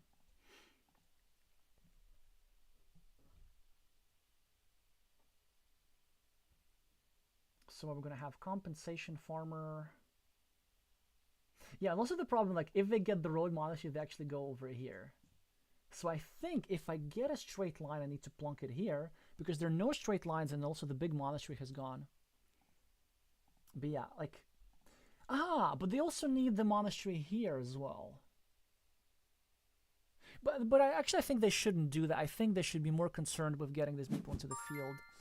Yeah, I can't block this, but I can block the field entrance, and it's worth doing because there's still straight lines remaining. So I'm gonna go here. They get the biggie.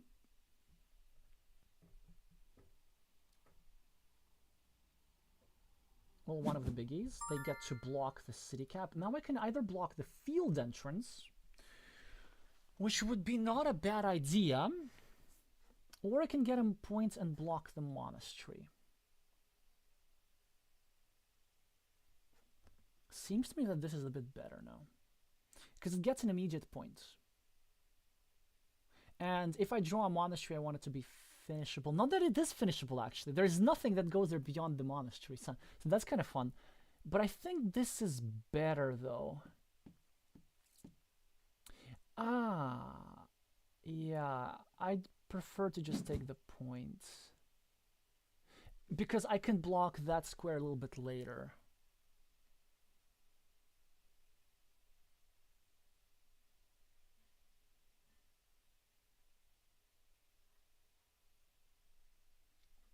Oh, and now it's going to be time for a lot of counting.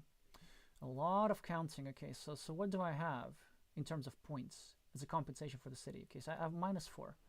I have +9 on the field somehow. +5.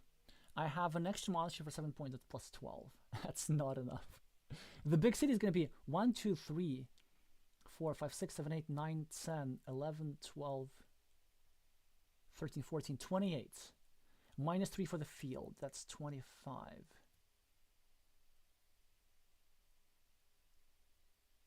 +5.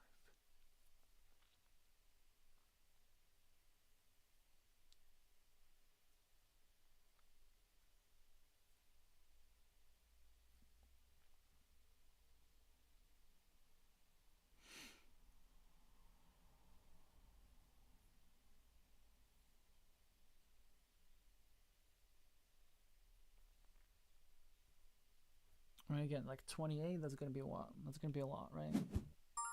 Okay. So now, like, this is the like a timing question. It's like, again, like if I draw this tile, I win. I have enough city points over here. But what if my opponent draws it like right now? Right now. Then if they draw it right now, I want to drop my farmer over here so that I don't have a meeple surplus. Like I want to do it immediately. And I think this is exactly what I'm going to do this. Wait, but is it enough for me to win if I draw like the monastery tile? I mean, I'm going to get like... Again, no. Here we need to really solve the endgame. Okay. Do we... Actually, no, there's no point in blocking the connection. Because, like, yeah, there's no point in blocking over here. Because my opponent is perfectly happy for me to have an extra meeple, right? They're just going to connect through the main path with the monastery. The reason for that, because they know the game is approaching the end, so it's going to have a meeple surplus. It's kind of like a no-brainer. I just need to gather as much compensation as possible. And we're going to start by dropping a farmer here. Well, anticlimactic. I just drew the tile, but I think the main point is that I actually have a shot at winning if I have, like, if they have that tile, but I draw the monastery. Because then with the monastery, I guess... Well, yeah, I can take 9 minus 6, 3 quick points. Yeah, not really. I need this and the monastery and the road. Because then I use the monastery to claim this meeple over here. This 6-point field over here, which I was preparing for myself too.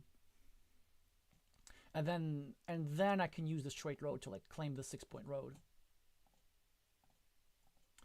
But yeah, this would have been pretty interesting had they drawn the tile, but they didn't.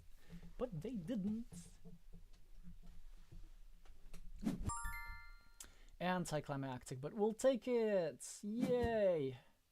Well, they get to connect to the field, but it's not gonna be enough for them because I have points in the city. Well, it's... Oh, there was no straight line. So actually, I think I may have been winning with just the monastery if I were to go here. I want to count this afterwards.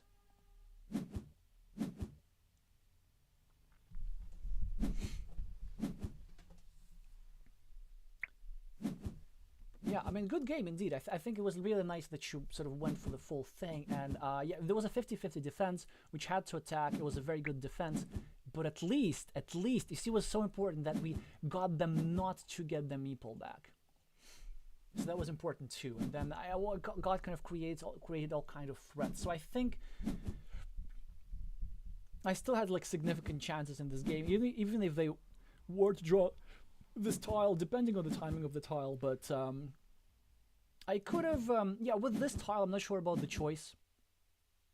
I could have maybe gone over here, but instead I decided to create city threats, and I kind of still stand by this move because these city threats took a lot of tiles to deal with.